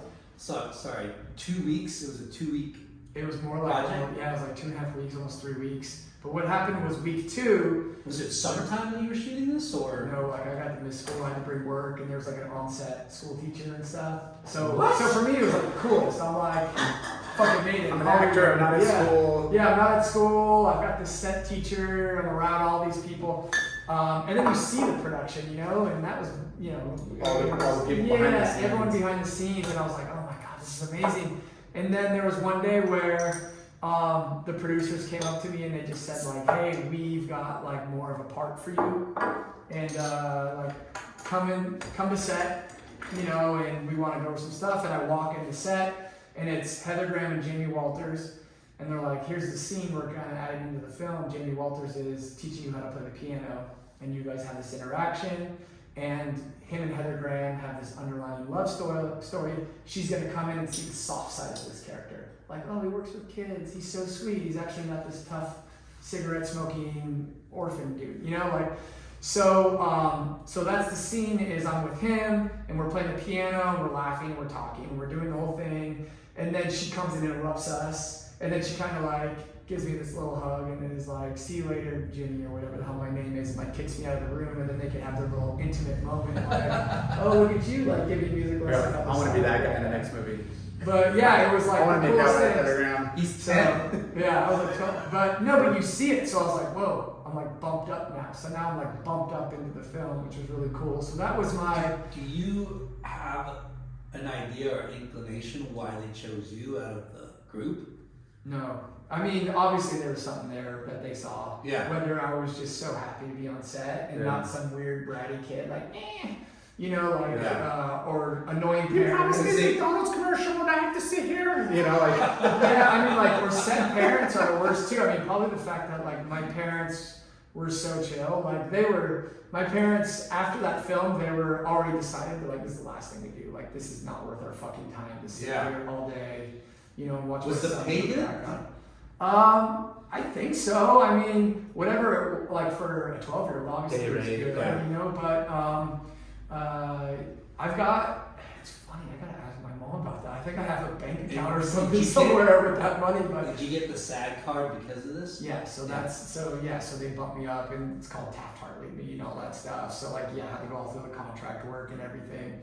But then when I became bumped up, then everything became different because now I'm a union kid. So then all of a sudden, like, they have to have a trailer for me. Like, I have to have my own trailer. I have to have all the stuff. So like for the last week of shooting, even though I had already done my scene and they kept me on the film, all the regulations were different. And I remember like the first day after that scene, I went to school. It was like one-on-one with the teacher, and I'm like, "Where's the kids? Where's the rest of the fucking kids on the film? This and that." And they're like, "No, your timing's different, your rate's different, and blah blah blah and stuff." And I was like, "Fuck that! Like, I want to be with my friends, you know." So they're like, "Okay," and they bring me back into the classroom. But they tried to do everything according to the union after that. And and I remember being like, fuck, like everything's different now. Like, I'm like a main player in this film. And what's a trip is like you don't really care about that. No, I was didn't like, know wow. about that, but you know, It's huge. it's such a trip to. Yeah. Because I mean, speaking part versus background is a world of difference. Right. But the amenities and perks that come with it, you're like. Dude, it's like different food. Yeah. Like you're like, you're like, hey, you what do you go want eat your- over there now. What do you want in your The omelet? filet mignon over there, that's you for dinner. The buffet over there, that's the old you, Yeah. And it was like, oh, I don't want to leave my friends, but my mom's probably like, shut up, dude, we're fucking taking the food, like. That's but, so cool. But she had decided after that, she's like, this is it, he's done. But it was, I think, like maybe the last couple days, there was like a friend who had a manager or something on Was set. this every day for 2.5 weeks? Yeah, or like 3 days out of the week or something, or 4 days. And was it or in whatnot. LA or? Yeah, we were on the Universal lot, so it was at Universal Studios, the back lot. So the tram would come by doing tours, and they'd be like, off to the right, we have John Travolta shooting his new film, and like everyone would come up, and it would be like me and the orphan kids just standing there like waving to all the fucking tramp people. They're taking photos of you and stuff. Like, where's John Travolta? I don't know. Take a photo of those kids. They look important, you know. This was your first ever foray into No, I think I did like That was the there was breakthrough. like a TV show, like that show Adam 12. I was like an extra on that. I think I did like a Teddy Grahams commercial where I was like a Had glorified 12 after extra. chips. The emergent, Yeah, that Punch cop John? show. Yeah. well, yeah, after chips. Oh wait, Adam 12. Yeah, it was. Yeah, it was like a cop show. Yeah. Yeah. Okay, I was I'm thinking. thinking chips. Right? No, I'm thinking it was back to back. So chips would come on and Adam 12 would come on Probably. after. I You're thought. probably right. I don't know. I just Yeah. remember like they were. I watched them both like Yeah, back to back. You're probably right. But yeah, it was kind of like a cop show. That's so epic. You know?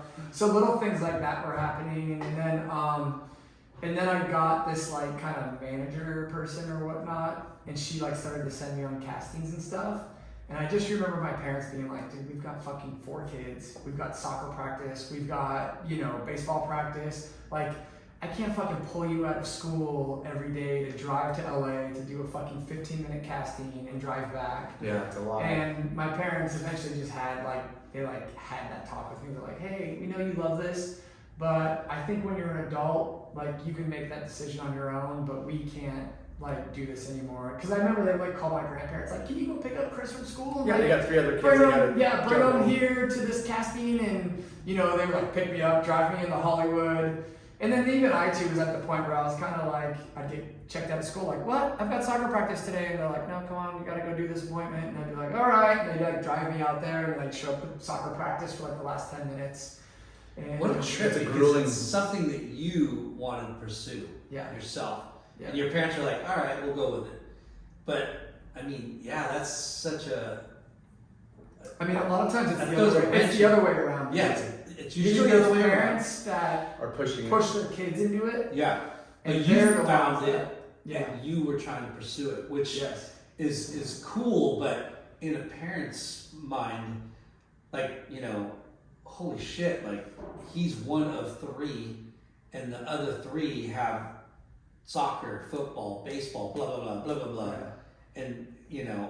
Scheduling is everything. Yeah, it I is. have kids and I'm like, dude, you're not doing soccer, we're gonna go to water polo because your other kids are doing water polo and it's just we're going to the same place, same Yeah. time, you know? Like, Yeah. We're gonna stick with this. It's like me and surfing and ping pong. Let's just play ping pong. Let's We're just not gonna play play ping ping pong. We're not gonna play any of the other things. We're just gonna do that. Foosball every once in a while. Yeah. Bring foosball Yeah, back. yeah. Just, So the scheduling was too gnarly, so It we was kind too of backed gnarly. out. It was too gnarly, and my parents didn't like being that stage parent. Like they didn't like being on set. They were just like, "This." was your mom a stay-at-home mom? She was like the last half of my child. The beginning part, she tried working a little bit. Like she sold Amway and did stuff like that. Yeah. But as my dad was like an insurance salesman. But as his business became better and better and better, then she was able to stay home. And then by the time all 4 of us were there, she was a full stay-at-home mom. So that was her. It was like, fuck, I gotta pick up this kid at this time and drive to this practice and drop off, and then I gotta pick up here and drop off. You know, there's 4 of us, and we're close in age. It's not like we're spread out where it's like, oh, like little Jimmy gets out at 1:30, and you know, it was just like we all had our stuff. Dude, just pack up the whole car, family, you know, freaking. That was it. Brady Bunch, let's go. had Like, an we're all doing old school auditions Suburban. today. Yeah, we had the old school Suburban, and that was it. We just piled in one of those old like big Chevy Silverado Suburbans, you know, and they're like all like metal. Remember the ones that had the station wagons that had the seats that faced back? We had that first. That was the first car we had. How When sick we was moved- that car? Yeah, when we moved from Canoga Park to Agora, we moved in the station wagon. Yeah, loaded up, face backwards. Which My brother brand died. was that? I mean, a lot of brands probably had that. I don't know the Was it specific AMC model. Beagles? I don't know. There's a couple of different. There's some old school badass cars. You're just like, I wish I had that. Yeah, car. you're fighting for the seat facing backwards. Yeah. Yeah, you're like, I want to sit in the way back. You know. Yeah, Mercedes. My wife had a Mercedes station wagon. It had those little seats in the back that faced backwards, and the kids would I fight remember over that. it. They would be so stoked. Yeah. Yeah. Make faces at people behind you. You know, like when they're at the stoplight. Like, Yeah. So this was So that's me and John Travolta. So like that was it was funny.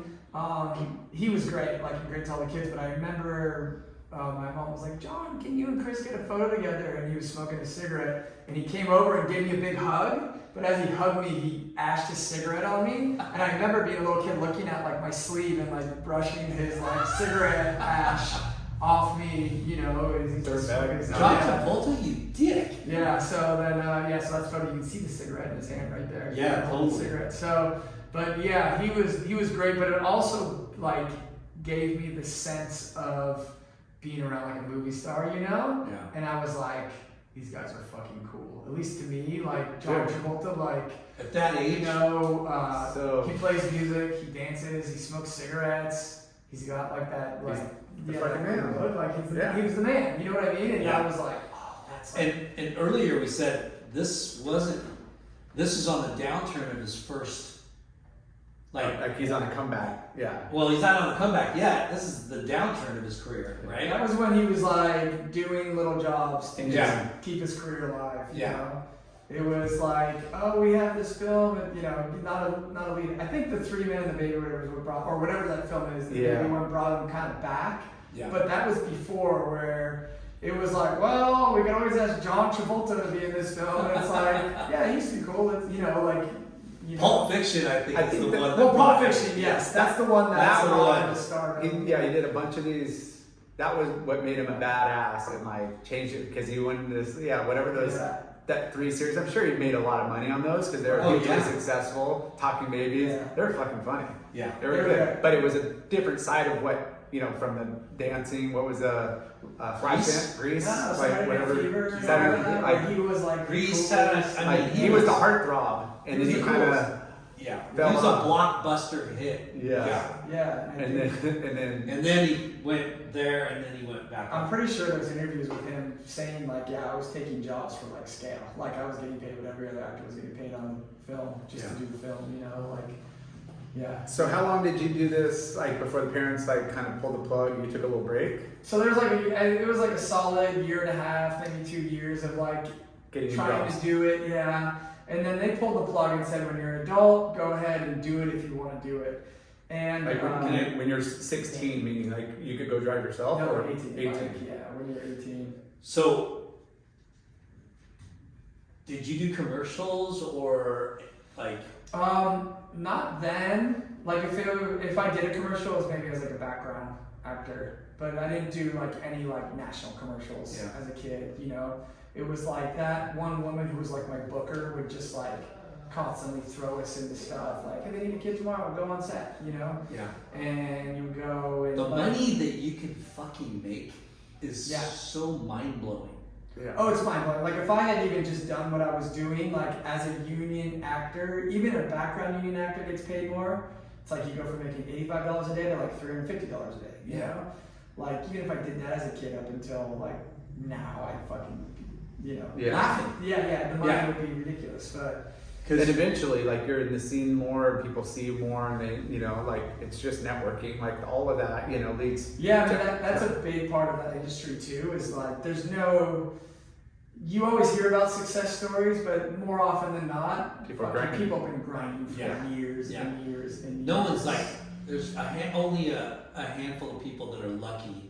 That you know get a it's called break. a big break. Yeah, that's what everyone's chasing, but you know, because that's all it takes. Less than 1% of people get that. You know, it's like the whole world has to come together for that one person to get what they call their big break. Isn't that mental? You know, so it's, a lot of. So you took a break from it. Yeah. What got you back into it? So what got me back into it was there were 2 things. So one was the neighbor I talked about, Pat Notaro. His son was like a cinematographer, director, and was already working in the industry. And I started doing like weird odd jobs with him every once in a while. Like he'd be like, oh, I'm a cinematographer on this music video, come be like a second AC and I'll pay you really good, you know? So then I started working with him a little bit behind the scenes because I still had that like in the back of my head, like I want to work in the entertainment industry somehow. So like working with him, like, hey, you want to come to set and work with me? I'd be like, fuck yeah, let's do it, you know? Like to help. Yeah, like work behind Audio, the camera stuff. So I would like load film, and like back in the day when you would shoot film on like 16mm, they'd give you a little pop tent, and everything you couldn't see daylight, or the film would be flashed, it'd be ruined. So they would shoot, and you'd have to like blind load these canisters of film in this tent, close it up, and then pull it out and pray to God there's not like a strip of film sticking out, or the thing's not like just cracked this bit. You're like, okay, thanks, Paul. You pull it out, and you're like, okay, we're good. And then you go run it to set, and then throw it into the camera and shoot. You know, Stressful. yeah. And then they have all the footage, and there's like horror stories of people doing this film, and then all of a sudden, like the zipper's not what they thought, and the thing flaps open, and light comes in, and they're like, everything we just shot on that roll is done. We need 3 to hours. reshoot it. Yeah, we need to reshoot it all. And they're like, fuck, fire that guy. Like, he just flashed the film, you know, so. Sounds like my computer. Yeah. So I was doing stuff like that. But after high school, like, towards the end of high school, like, surfing was everything. All I wanted to do was surf. And when I graduated high school, I just wanted to move to the beach. So I moved up to Santa Barbara, which, not like necessarily the best place for waves, but at least I moved to the beach. And I went to... Did you go to school or? Yeah, I was going to City College there, which was like a genuine waste of time. It was like... What did you think you wanted to be? Well, originally what I wanted to do was do 2 years there and then go to possibly a film school after that, or like Brooks and do photography. I was thinking like, I'm going to do this for 2 years and I'm going to go to an art school. That was what was in the back of my mind. And I'm like, so now I'm just going to get my general education and get these classes out of the way type of thing. But even that was, once I started, I was just like, I had a hard enough time graduating high school. And going to college was just the same thing. It was like, now I'm on my own. Yeah, now I'm like, I'm just going to go fucking surf. Like, I don't need to go to school, you know? And it got to the point at the end, my classes were like acting, guitar, photography, science, and marine biology. Those were like the only classes I was taking, you know? It was like, even those classes got you nowhere. So it was kind of like, I knew I needed to either pursue a career or I don't know, travel the world or something stupid like that, you know, where I was like, I'm either like moving to Bali or I'm moving to Hollywood. Let me see what you know. So already having like side jobs with that guy, Pat, you know, and he would pay me great. Like I could work 3 days with him and pay my whole month's rent in Santa Barbara, you know? So I'm like, I might as well just move to Hollywood and work. So that's what I did. Was my friend Wu and I, who, Dr. Wu, really big tattoo artist now, like hugely worldly famous tattoo artist. Dr. Wu. Dr. Wu's his name, his tattoo name, but him and I moved to Hollywood together. He came up to Santa Barbara for a little bit to go to school because we grew up together. And we're like, fuck it, let's move to Hollywood, let's move to the city, you know? And so we moved down to Hollywood together, and I started working with Pat a little bit to make money, and then I started taking like acting classes, but it was like a secret. It was like I wouldn't tell anybody, but like at nighttime I'd be like, hey, I'll be back in an hour, and I would like go off and do like an audition class or a scene reading class, or I'd go watch theater. But it was like surfing as a kid, like almost embarrassed to tell my peers. Like I was. So You guys taking secret acting classes. Yes. Yeah. But I was scared to tell my friends because it just doesn't sound cool. You know, it was embarrassing for me. Yeah. So me and Wu, we're living in Hollywood, and Does Wu surf too? no, Wu hates the beach. Wu wants nothing to do with the beach. He's he's an artist, true and true, and he's insane. Like he's doing collaborations with like Nike and Porsche and all these ridiculous brands now. Wu is. He's a major success story. Also an Agora Hills kid from Agora Hills. So and he skateboard, yes. So he skateboarded. So he grew up with us skateboarding, and he knows Spanky, all those guys. And so Wu and I are living together in Hollywood, but our common thread is like art, skateboarding, and going out and partying with your friends. That's the main thing. Yeah, you're wrong. So- You're in your heyday, man. Right, exactly. Well, Hollywood parties are different. Hollywood parties are different, and that was definitely like went up a notch. You go from being in high school to high school parties. Then we went college in Santa Barbara, which was kind of that college party scene, which we thought was like kind of lame. Frat boys. Yeah, it was more like Sorority, frat yeah, it boys, just like, didn't. It felt too like cool, but college yeah. frat bro type thing, you know. But Hollywood was like cool. Like Hollywood was like sophisticated. And it was money. you could go from extremely sophisticated parties to like you look in a corner and like Pauly Shore's like railing lines or something weird like that. You know what I mean? I don't know Pauly Shore, just using that example, but you know what I mean? Like that's where you're like, this is a different level of, Yeah. you know, we're not doing cake stands anymore. This is like serious like money in Hollywood and artists and people you look up to.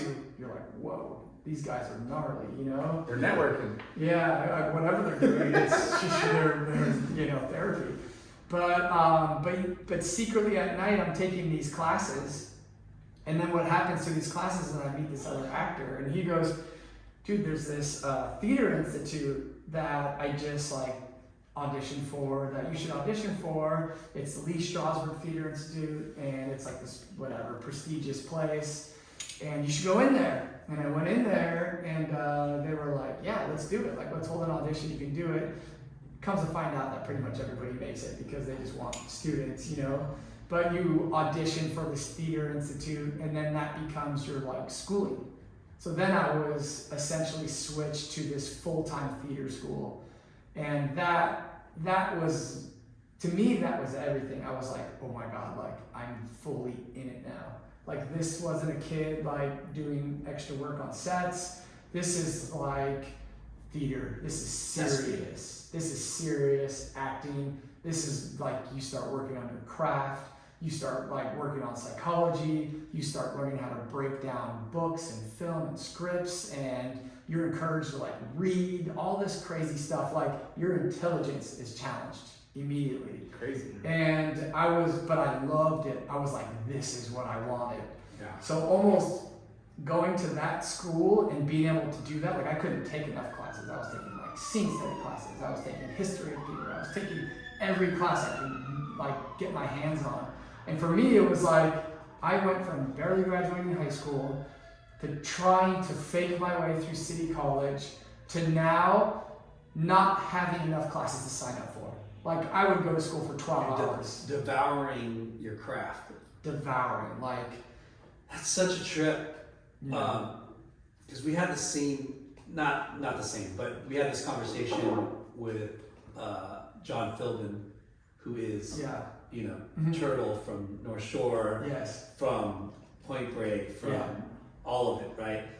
And it was surprisingly refreshing to hear, and you're saying the same things, how invested and like into his craft he was.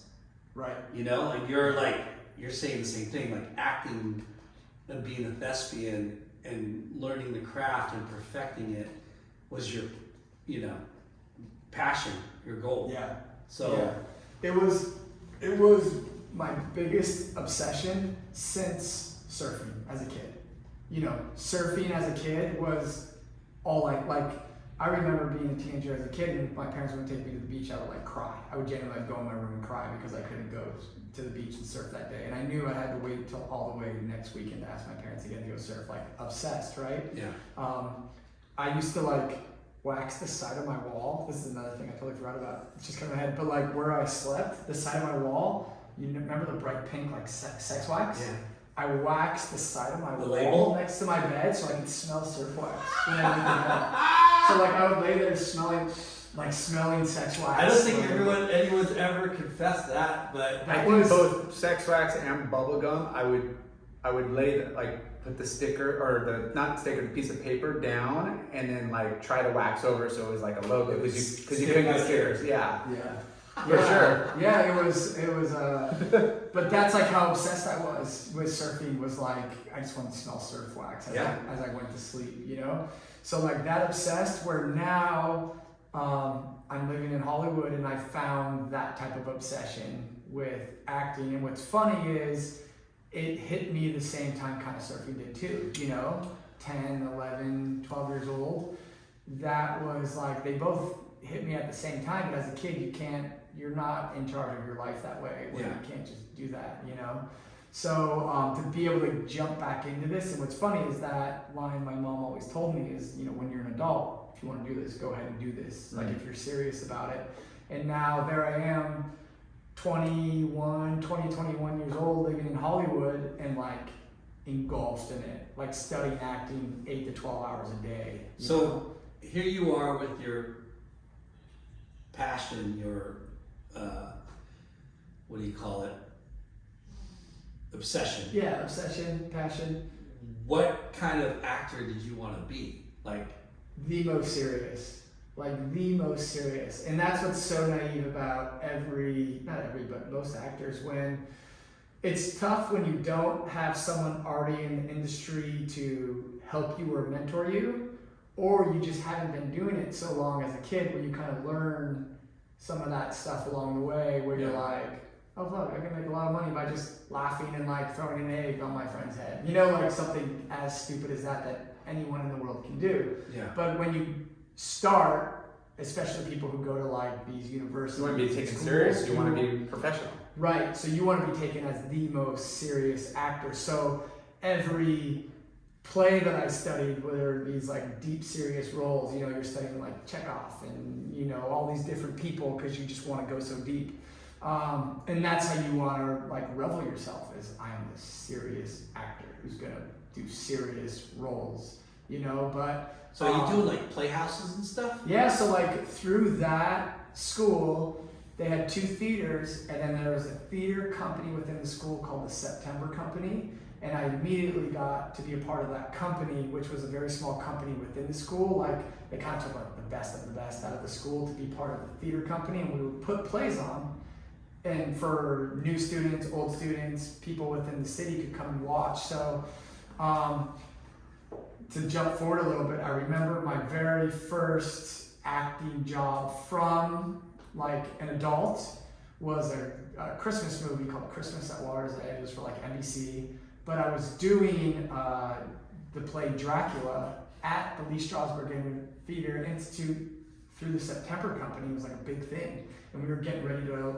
You're doing Dracula and you get recruited to do a Christmas movie? To do a movie, yeah. Because you gotta shoot the Christmas movie before Christmas. Yeah. So it was like, we're rehearsing Dracula in September, we're gonna run it the whole month of October.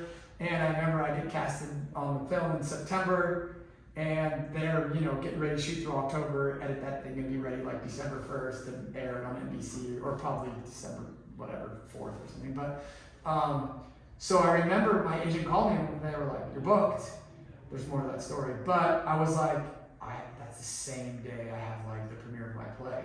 And my agent was like, what the fuck are you talking about, a play? Like, this is a paying job for NBC. Like, yeah. Did you book a play? What is going on with this play? And I was kind of like, oh, never mind, I'll figure it out. Because I'm like, I was so invested in that school and like putting up serious productions that even a paying acting job, my initial reaction was, oh, I can't do that. I've got to do my theater. I've got to do my play. Yeah. You know, that was my initial reaction. But then I was like, oh wait, yeah, I can do both. It's just one night. You know, like I can figure this out. So it was hardcore. It was serious. You know. So. And what was that like? Work, was it like booked for, how long were you recording, the whole month? Like, was it a good long period? No, like a few weeks. So what's funny, what goes full circle was with that film, my first acting job again was an orphan. So I played an orphan again. So really I'm like, cool. Christmas. I'm like, I've got the orphan look down. Like as a 12-year-old. What's it called? Christmas at Water's Edge. Christmas at Water's Edge. Yeah, I think it's got like 5 out of 10-star rating. And it was with Tom Bosley, who used to be the dad on Happy Days. Yeah. He was like the head of the orphanage guy. So Tom Bosley like ran the orphanage. And the whole point was like, you know, it's typical Christmas story, like some rich girl is forced to do community service with these like orphans and then learns the real meaning of like Christmas spirit. And then they put on this like Christmas like play with these orphans for all these rich people, and then they all, you know, it's like this happy and she fell in love with you type thing. I wish. She actually fell in love with Tom Bosley. There's a guy who wasn't an actor, but like another guy who had to. No one fell in love with the orphans. At the end of the day, we were just orphans, but they had like another boy who was like a rich boy, and they were like the 2 leads, and they both were like, I can't believe we're starting this community service together, you know? But then by the end, they like fall in love with each other, and they realize like, we just want to give back and adopt orphans, you know?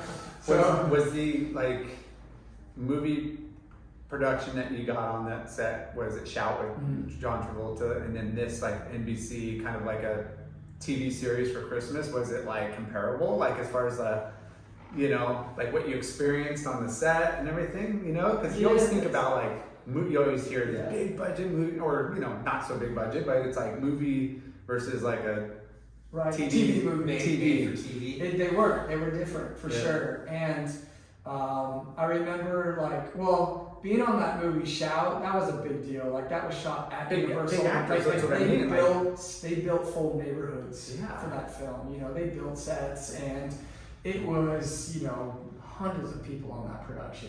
That was crazy.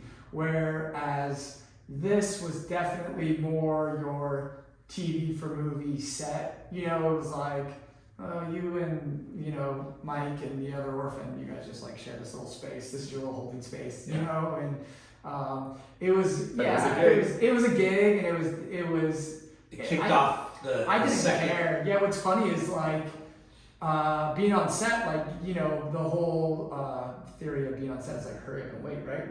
Okay. We gotta have you there at 7 a.m. We gotta put you through hair and makeup. You gotta do this. You gotta check in. Did you get breakfast? Get breakfast. You get breakfast. Then they're like, oh wait, you're gonna be on set. Your scene's up next. Let's just do touch-ups. And you're like, okay, it's 10:45. And then they call you in and they're like, okay, stand right here.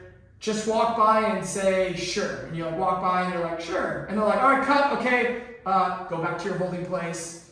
Wow. And then you're like, wait. And then it's lunchtime. So weird. Yeah. Then it's like lunch, and you're eating lunch. And you're like, use me again. And then you feel dumb. You go to the AD and you're like, hey, am I still? Oh yeah. Scene 26.4. We're shooting that one today. I've got you on it. You're in it. And you're like, okay, I'll just go back to my little holding place. And you go back and read a book for a little bit. But what's funny is the very second day on set, because there was so much of that hurry up and wait, I brought a skateboard to set and started skating in the parking lot. And fucking gave the producers a heart attack. They came out and they're like, whoa, what are you doing? What the fuck are you doing? Yeah. You can't skateboard. And I'm like, what else am I doing? I'm here all day.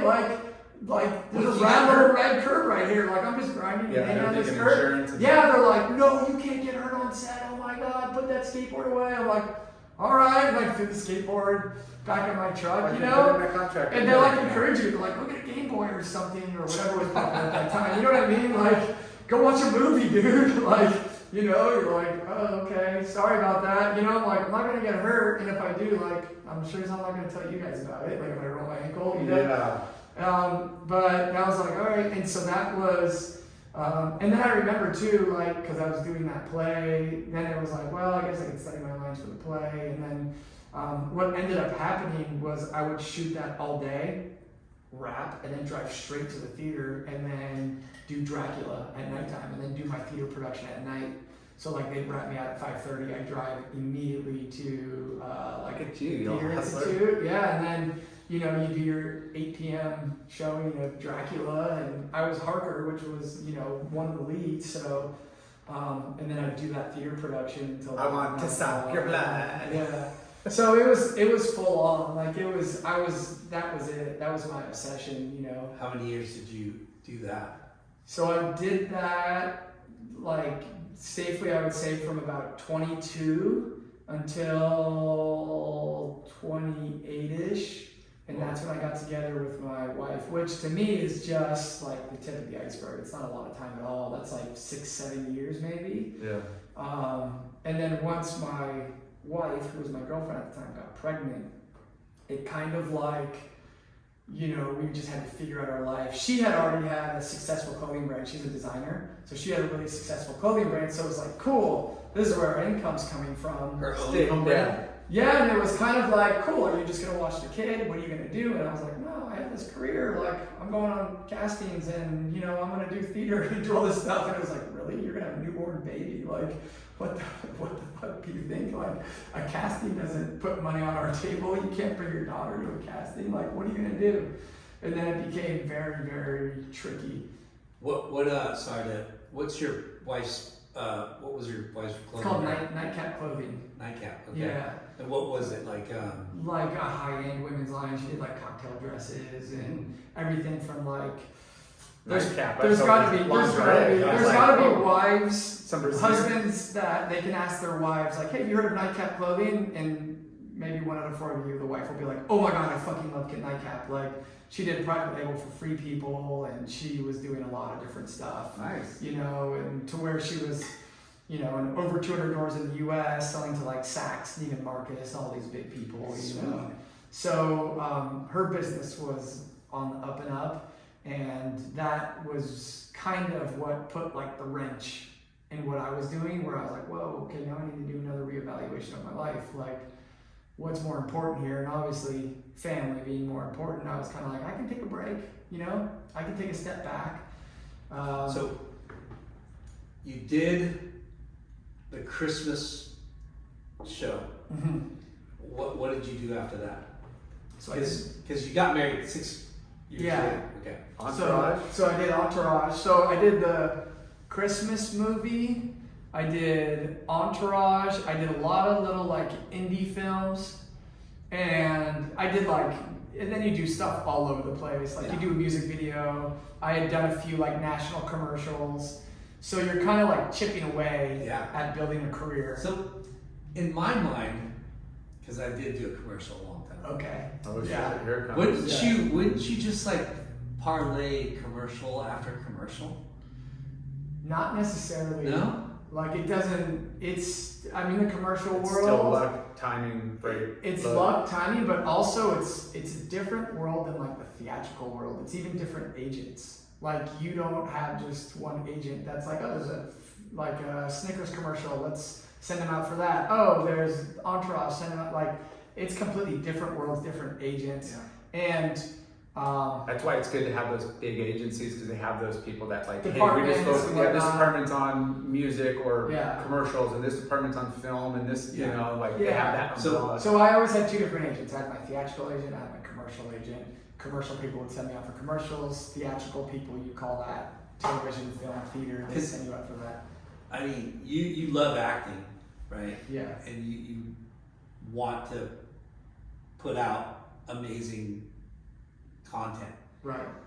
And with commercials, it's like the cheap way of acting, right? Not It's- really. Like the You don't money's know. good, It's like but it's, money- no, it's like that's a stepping cheap. stone. The Like, money part is what I'm Yeah. talking about, and Yeah. the it's fucking easy. Like it's easy. like maybe one or 2 commercials? days, maybe a few days if it's a really like. It's usually like, 1 day, yeah. 2 days Bro, at the most. Like And then the residuals, And the because it's residuals. like. I was smart way back in the day. I should have pursued that, right? Yeah. And you see certain people, and they're like in all the commercials, right? Yeah. It doesn't happen as much anymore because maybe it still does. I don't really watch a lot of TV, Yeah. but you There's see commercials? these, yeah. I know, There's still right? commercials. Well, there is, I know, right? But I yeah. never watch them anymore. Like I always. Yeah, there's not the same. Yeah. But you know, when you're on commercials, you film for a day or you film for an hour, Yeah. right? Yeah. And your residual income from that could last years. Yeah, depending on the commercial, it's great. I mean, like, yeah, I remember I did a NASCAR commercial and they played it through the whole NASCAR season, and then they did like half the next season, and I was like, oh, this is amazing, you know? But the commercial world, there are dudes who are good at that, and they kind of capitalize. They've got the look, they've got that like quirky kind of, personality, and I think, like we used to always say, like a lot of the commercial world, it's like it's real easy for like comedians to get into acting through commercials because they're already like charming and funny, so it's real easy to make a funny face and be like, I love this cheeseburger. Really animated, they could really Yeah. sell like, a lot of it's not just a line. Yeah, like you said, it's Yeah, selling the. so then you gotta almost, as an actor, you have to train yourself like, oh, I'm going in for this commercial, I gotta kind of put on like commercial face. Yeah. But then you're going out for this serious like film, you're like, hold on, let me hone this in and kind of, Get into use like a those real tools. character and It's- really get deep into it. Yeah, the commercial part is like so not mundane, but it looks so easy but so lucrative. Yes. And then the acting and theater and like that is awesome, but it seems so like arduous. It's so much more work. So much the labor practice and review and getting in character and the look, and whether it's a period or certain time or look or Yeah, like it's a lot arduous, a lot of work. Yeah, so Because it's like- more rewarding. It's Like if you're at a Subway, you're just like, fucking yeah, dude, look at this, you know, like That's it. it. You're like, no, Hey, I love beer. yeah. oh, that'd be the best. Fucking shoots, dude. Shoots. We're having a podcast or on the beach, campfire fishing. That's it. Fucking shoots. So right? That's why so many athletes don't do commercials because they can. Yeah. It's like, Yeah. You know, there are I just a gotta lot of put it- celebrity like commercial people. yeah, you just gotta because they're- figure it out for that day, and you're like, I nailed it. You know, I'll find the Entourage clip that you're in, or Were you in a couple? episodes. there's a couple. Yeah. Yeah. So how did that come about? That was through like a casting, just, you know, my agent putting me out on something and going through the casting process and then getting casted for that show. So it was, I went through that. And then the first episode I did, they fired me on the show. Jeremy Piven fired me, which was like a classic scene. I think he won the Emmy that year. And I had friends that were like, Were "Dude, you your like scene his was like a big secretary in it? I was like a mailroom guy, but he like confused me as an agent that had fucked up. So he like came up to me and was like, "What the? You know, what are you doing? Like you're fucking." I you know? think I saw this. Yeah, and scene, it fires me. And then they brought me back on the show because the mistake of the firing was like so comical. They were like, let's bring this guy back. So then they brought me back, and I had to like reinvigorate to him, like, hey, remember me? You fired me for doing this, but really I was wrong and all this stuff. And then his character just being such a dick, like he just instantly like puts it back to me, you know, like I don't care, like go get lost basically. So so it was funny, but that show was amazing, and That was that fucking was big time. It's like one of the biggest shows. and during the in time, the like, industry. yeah, that was like Showtime? the only times I've ever gotten recognized on the street was when like that show was on the air still. Yeah. People were like, dude, you were on that episode. And I'm Yeah, like, it was a big, I was. it's a big show. yeah, it was a big show. So did that, and then like did this Disney show, did, you know, like just little things, like that's what it is as an actor, especially in your 20s, because your business mind isn't fully there yet. No. You're just, the Correct. artist mind is 100% there. Yeah. And that's what it is, trying to make it, is, you know, you're doing every little job you can take, whether it's a commercial or a spot on a television show, you know, or indie film, or even like, But it's experience and getting your kind of like used to, you know, going through the process, you know, like when you're it is, yeah. turning on, it's like when you were first describing that like Christmas show, you know, you're like, fuck, you're just so much downtime. You got to turn on in this one fucking minute, and then you're down. You know, like there's a lot to learn outside of just being able to be a character. Like, you know, like, hey, you're on. You know? Well, that's also what there's, you know, you can learn by practice, but you learn the most by doing. And that's why, you know, you'll see some of these big actors are like, I've never taken a class. And it's like, well, they've worked so much that they've developed like the tools they need through that. And that's one thing you learn right away too, is you're like, all right, cool. Like I'm getting in the character, you're doing all your backstory, you're doing all this work, and then you show up on set, but then you wait around for like 6 hours and you're like, all right, I'm kind of losing that feeling that I had when I showed up today. And you're like, let me get back into it. And you're like trying to get in the zone. And then before you know it, they're like, hey, we cut your scene down. Really all you gotta say is like, nice to meet you. And then you show up and you've got all these emotions and you're like, nice to meet you. You know, and they're like, cool, cut, that's a wrap on Chris, thanks buddy. And you're like, I just fucking spent 3 days getting into this whole scene because I thought I was gonna like tell this guy off, but really they just wanted it to be a passive thing. And now I just say, nice to meet you, and then you go on your way and you're like, god damn, like. Well, that and like, you know, the fucking production, like the lights and the cameras and all the people, like, cause you know, like, you know, you're just The village that like puts out. and that fucking screws with your mind, you know, set and your confidence and your kind of ability to perform, you know, like so. Fuck. Oh yeah, it's you. Like you can have practice to- all day, like you Right. said, and then now you got fucking you're in the spotlight, like Yeah. perform. It's like when we think about acting, right? Like we're not actors, right? I don't know what you're fucking talking I about. look like a movie star. Hey, you're made for podcasts on Spotify and Apple and Hey, everywhere else. you have a face for radio. No, but what I'm trying to say is like acting is so much more. There's so much more to it, especially when you know when it's a a labor of love and you're making serious films, serious pieces, and we don't think about that. Like we don't think about like the getting in a character and reading, scripts and like practicing over and over 1,000 times. It's like a pianist or a concert pianist practicing. You said penis? Pathway to the pianist.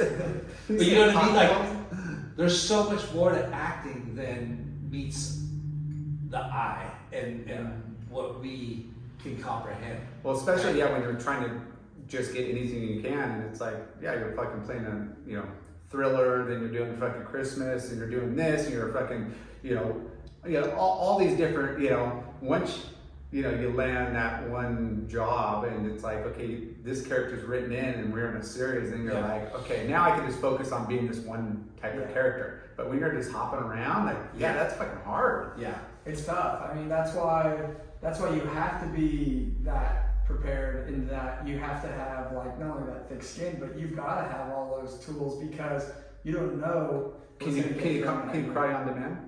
Right now, I'll start crying. Well, actually, the obvious thing would be to cry, but because I'm going to show it internally, I'm actually not going to cry, but the audience is going to cry for me. That's what's going to happen. That's Jedi mind That's you want me to cry, kick me into Jimmy, and then to make your audience cry. That's the ultimate Jedi mind trick. That's the Jedi, but that's all the stuff you go through.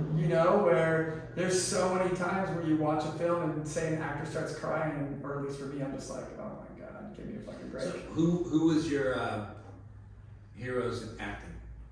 When I was going through like that theater institute, the actor studio, which this was kind of like an extension of that, I was starting to kind of transform more to doing stuff at the actor studio. So all those old school guys like that grew up with the studio, like Paul Newman and like Dustin Hoffman and Al Pacino, those old school guys who you would consider like your actors.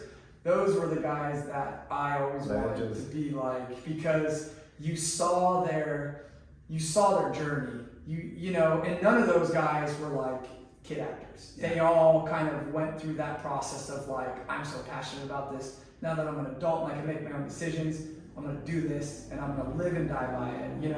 Your favorite movie? Oh God. Which actor? Which favorite movie? So that I mean, there's so many. Because Al Pacino, Paul Newman, who's the other guy?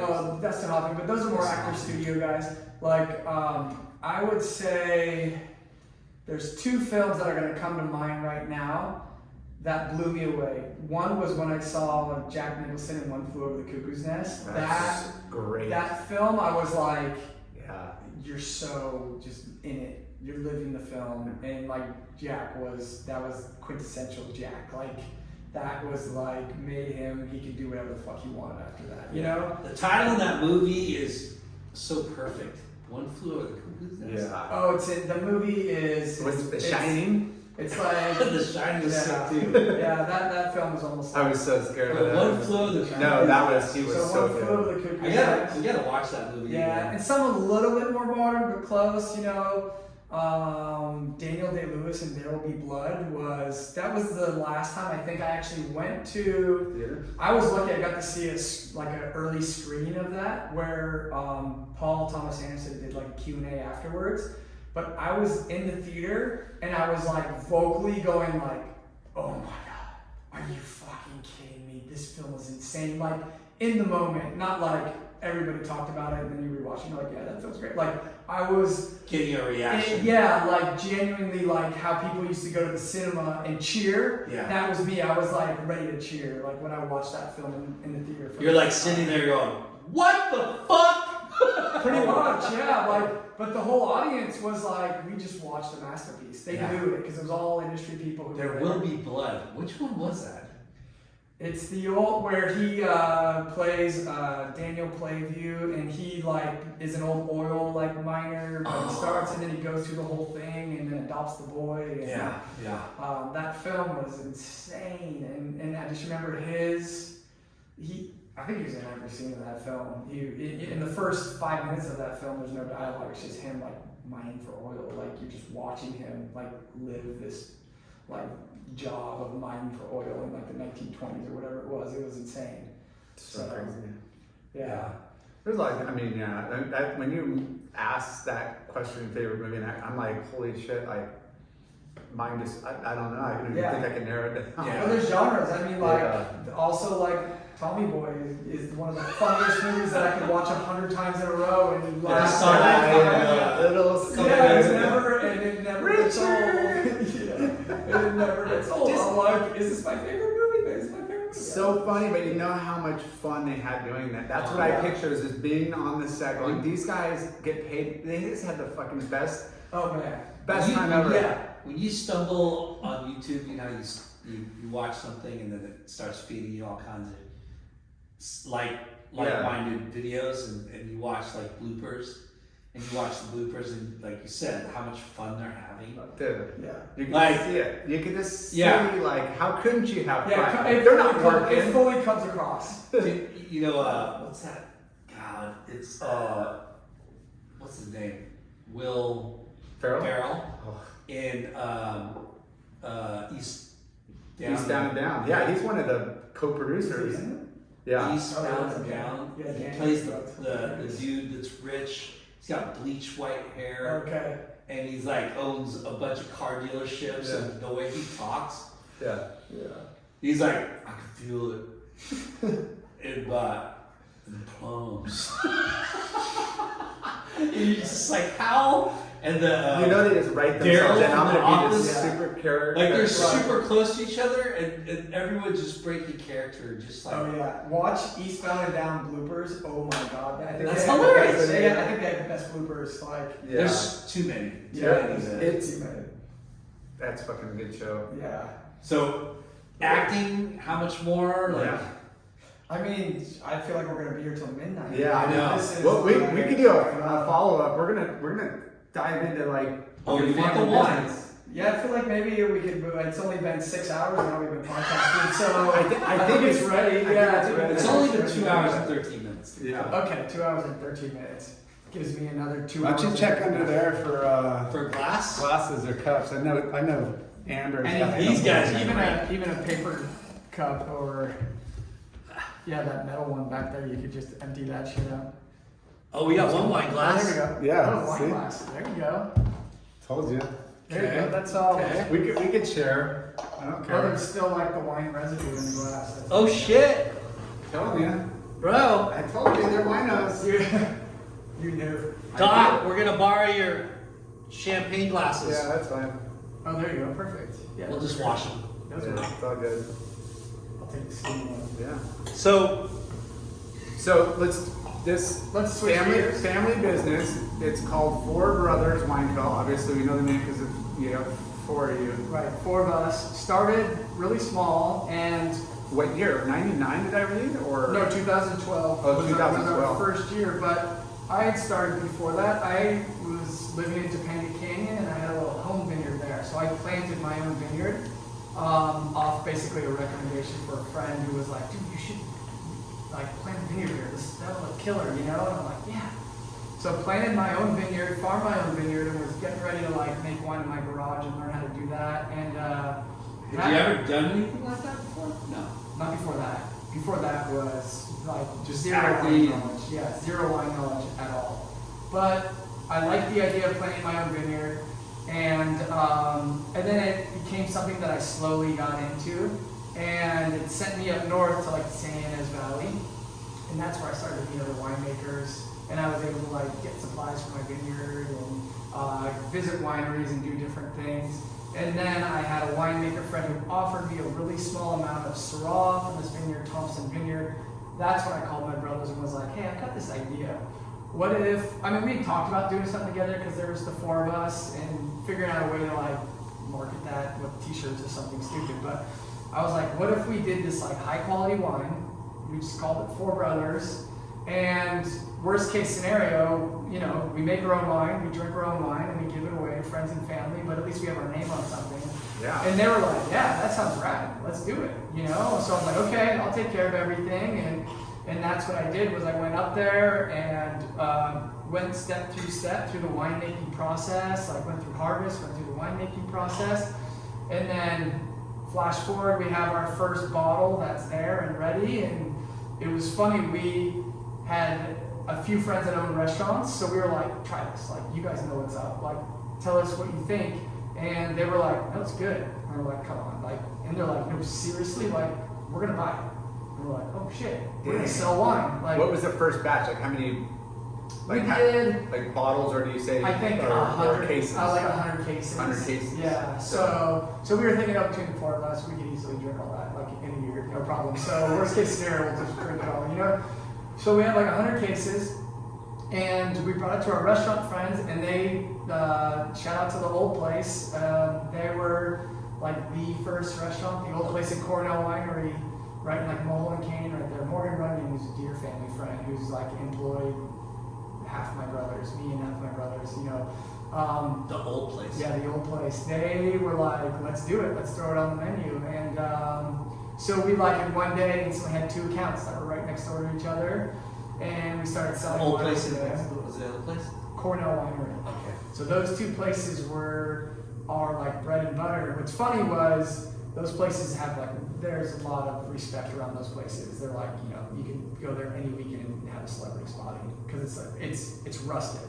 It's like under the radar where people feel comfortable going there. And especially back then, it was It's more old under the radar. Hollywood John. Yeah, exactly. Even more under the radar and family established business.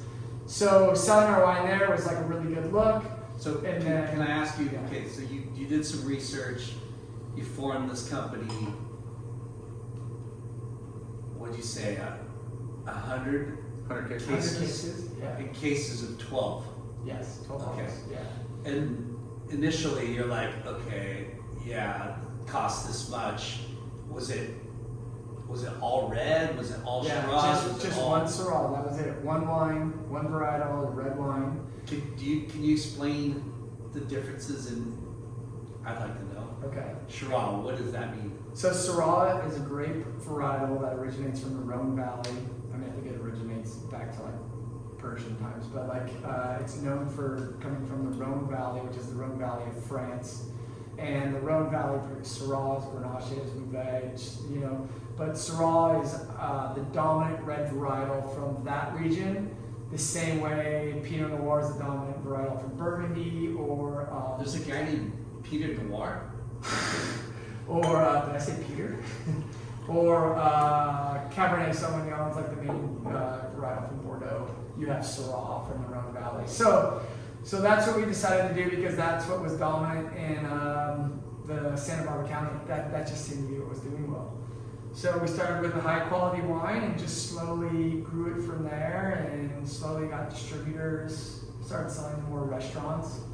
Was that the goal, like direct in the restaurants, like, you know, because it's like to jump to that retail level, unless it's like a really small, you know, wine store. Like, I mean, there wasn't really when I started, there was no goal. The goal was to just get rid of everything we made. That was it. And one production a year. Yeah, exactly. One harvest a year, one production. And But you had the perfect name for it. we had the perfect name. Marketing was already built in. You know, like all these little things that you would maybe have to like put time into with the company. Just we didn't have to because it was there, and we didn't even know it. You know, it was just people are like, "Oh, 4 brothers. What's the story?" And I'm like, "Well, it's me and my brother." So like, "You're one of the brothers?" And I'm like, "Yeah." They're like, "Oh, insane. Yeah, I'll buy your brand." You know, so it was real. You know, they were good people. Yeah, it was just, it wasn't like we were pushing it either. We were just we just saying, hope you like it. Try this. Tell me what you think. Yeah. Do you like it? Cool. You know. Damn, that is good. Oh, let me try it first. Hold on. This guy over here, I don't want to. I'm a wine snob. Here, see it.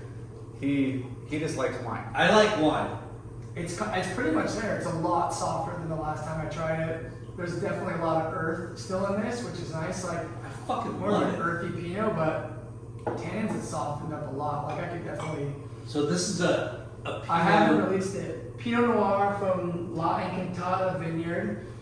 And It's gonna be hitting the restaurants and scene soon, right? It's not no, happening. well, our tasting room now. So what happened was we sold to a lot of restaurants, and then I realized having a space to taste the wine and for people to come and gather was what I really wanted. Yeah, Because that's why we really wanted tell to the do story, beginning. interact, and Yeah, and like Show. wine's such a community type of alcohol anyways, you know? Like when you think of a really good bottle of wine, you think of a good meal, you think of good friends, you know, and I feel like some of the best dinners I've had with like some of my best friends have been around like a good bottle of wine where you're just talking and laughing and talking and laughing, and so that's where we just love wine, and that's the romanticism of it. Yeah. That's what I'm trying to say. Yeah.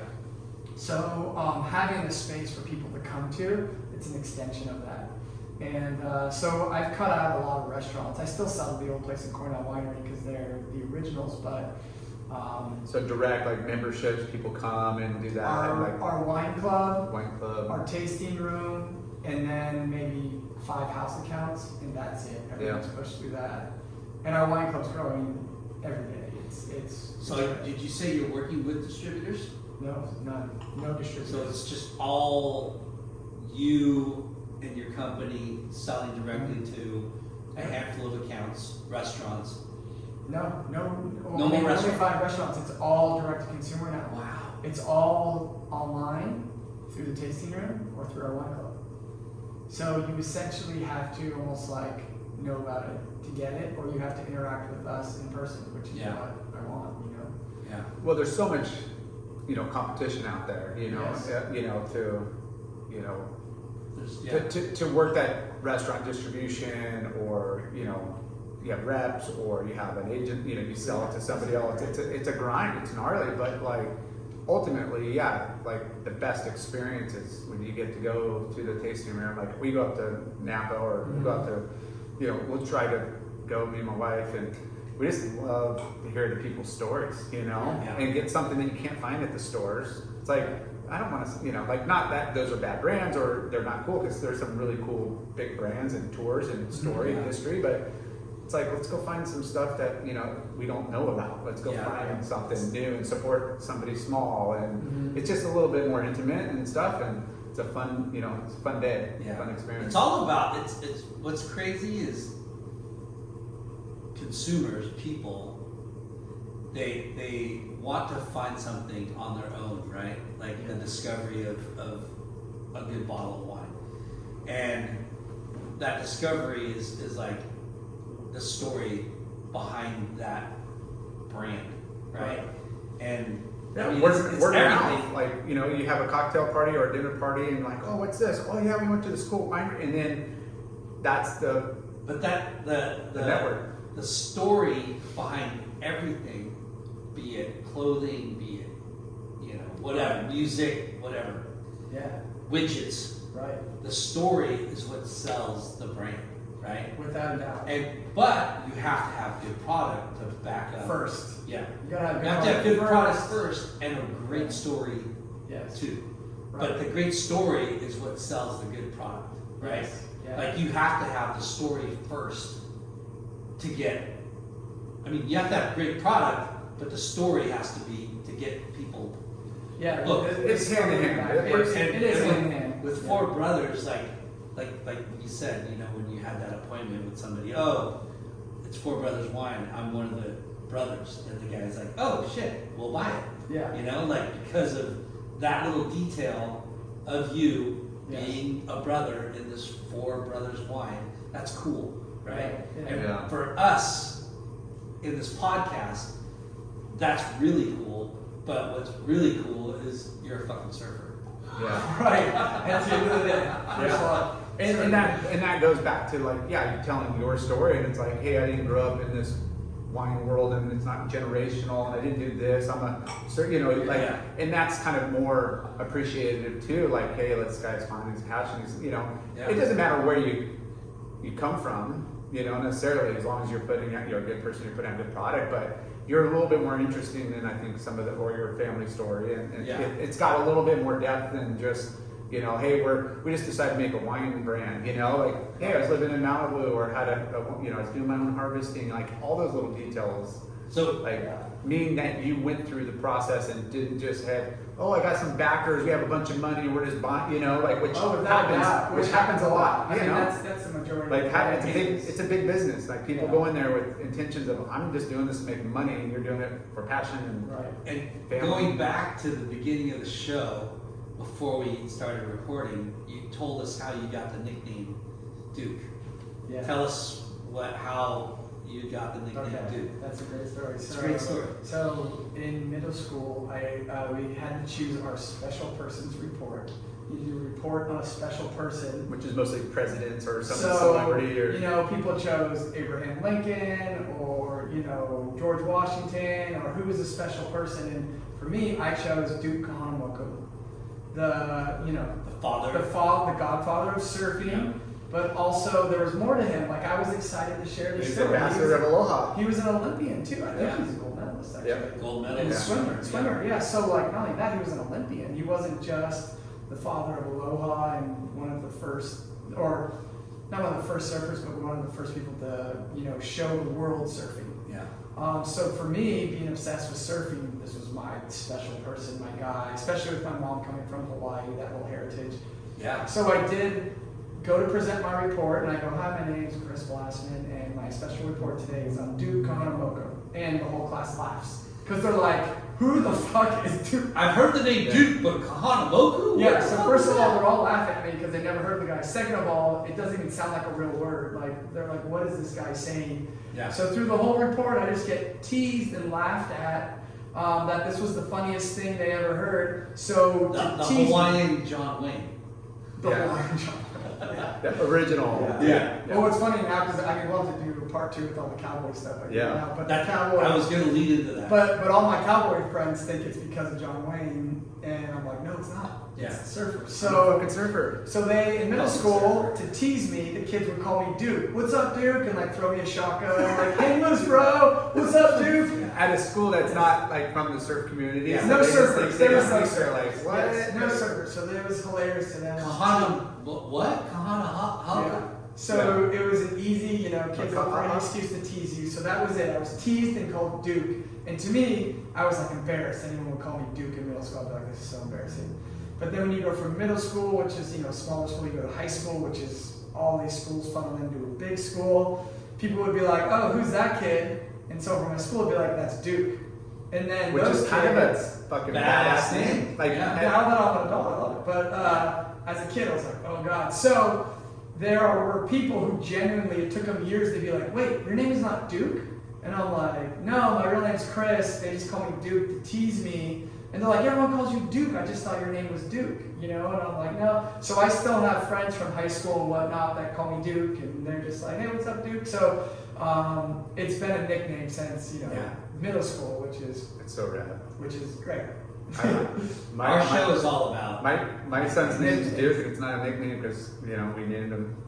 Yeah. Which is an incredible. I wish I was named. You have to live up to that name. He does. He's got some big Yeah. shoes to fill for sure. So and I have another friend who named his son Duke after John Wayne. Yeah. Because Duke, he was like, you're a Duke.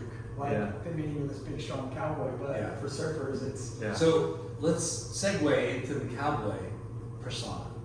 Like, oh man, yeah, that's something I discovered. So my wife and I, 7 years ago, we moved up to the St. Anna's Valley because one, we wanted to get out of LA. I was already doing wine up there. I had Four Brothers Wine Company. My wife had grown up riding horses, so she had horses. We had horses in Topanga Canyon, which is a terrible place to keep horses with just fires and how, you know, the landscape is, a lot of hills and rocks and whatnot. So we kind of made the decision while our kids were young to move up to Los Olivos, which is where our tasting room is, but to move up there beautiful and country. have space. It's beautiful, open country, and the focus up there is either you're a rancher or you do wine. And for me, I was already doing wine, but I wanted to get into that cowboy community type thing. And the best way to describe all that cowboy stuff I do. So now I team rope, like I compete in the Santa Barbara Fiesta Rodeo every year. Wow. I do ringing cow horse shows, like full on, fully into it. Like I've got a Got 2-year-old spurs? that I'm bringing up. Oh yeah, dude, that's just part of equipment. It's like asking a surfer if he has a leash. Yeah. But that's so that's a great comparison. So I've talked to Chris Malloy about this. So like Chris and I have Yarny. buddies. Yes. So being authentic to like the Western heritage is very similar to being authentic to the surfing community. Yeah. You can be on the beach, you can look at a guy 100 yards away, and just by the way he's carrying his board, you can say that guy's a kook. Yeah.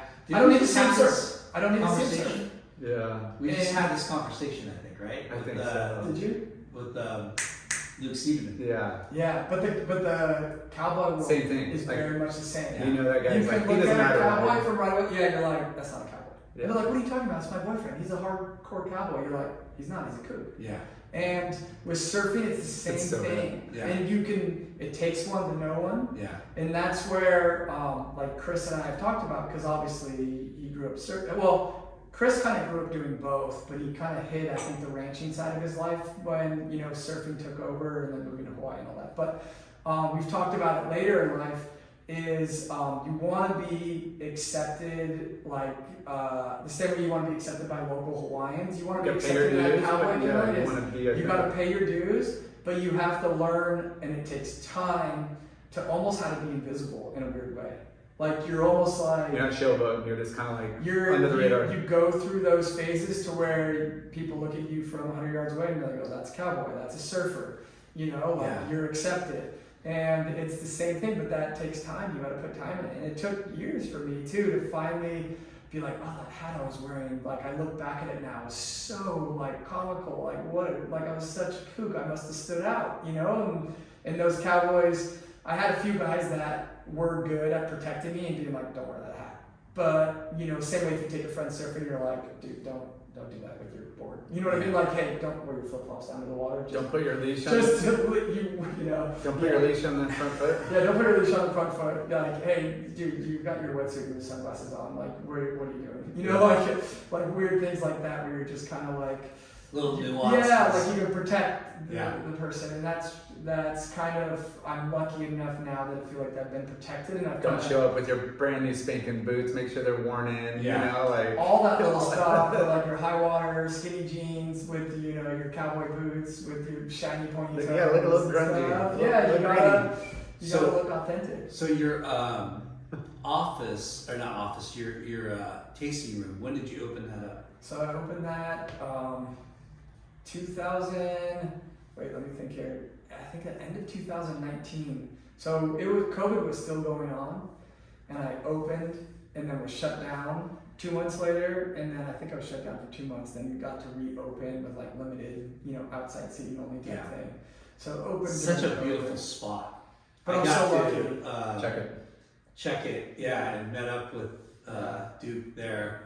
Was that last year, summertime? A couple months ago, Yeah. summertime, yeah. But I was so lucky to get that space, and that I had enough outdoor seating, and it's a beautiful It's spot. beautiful. And Yeah.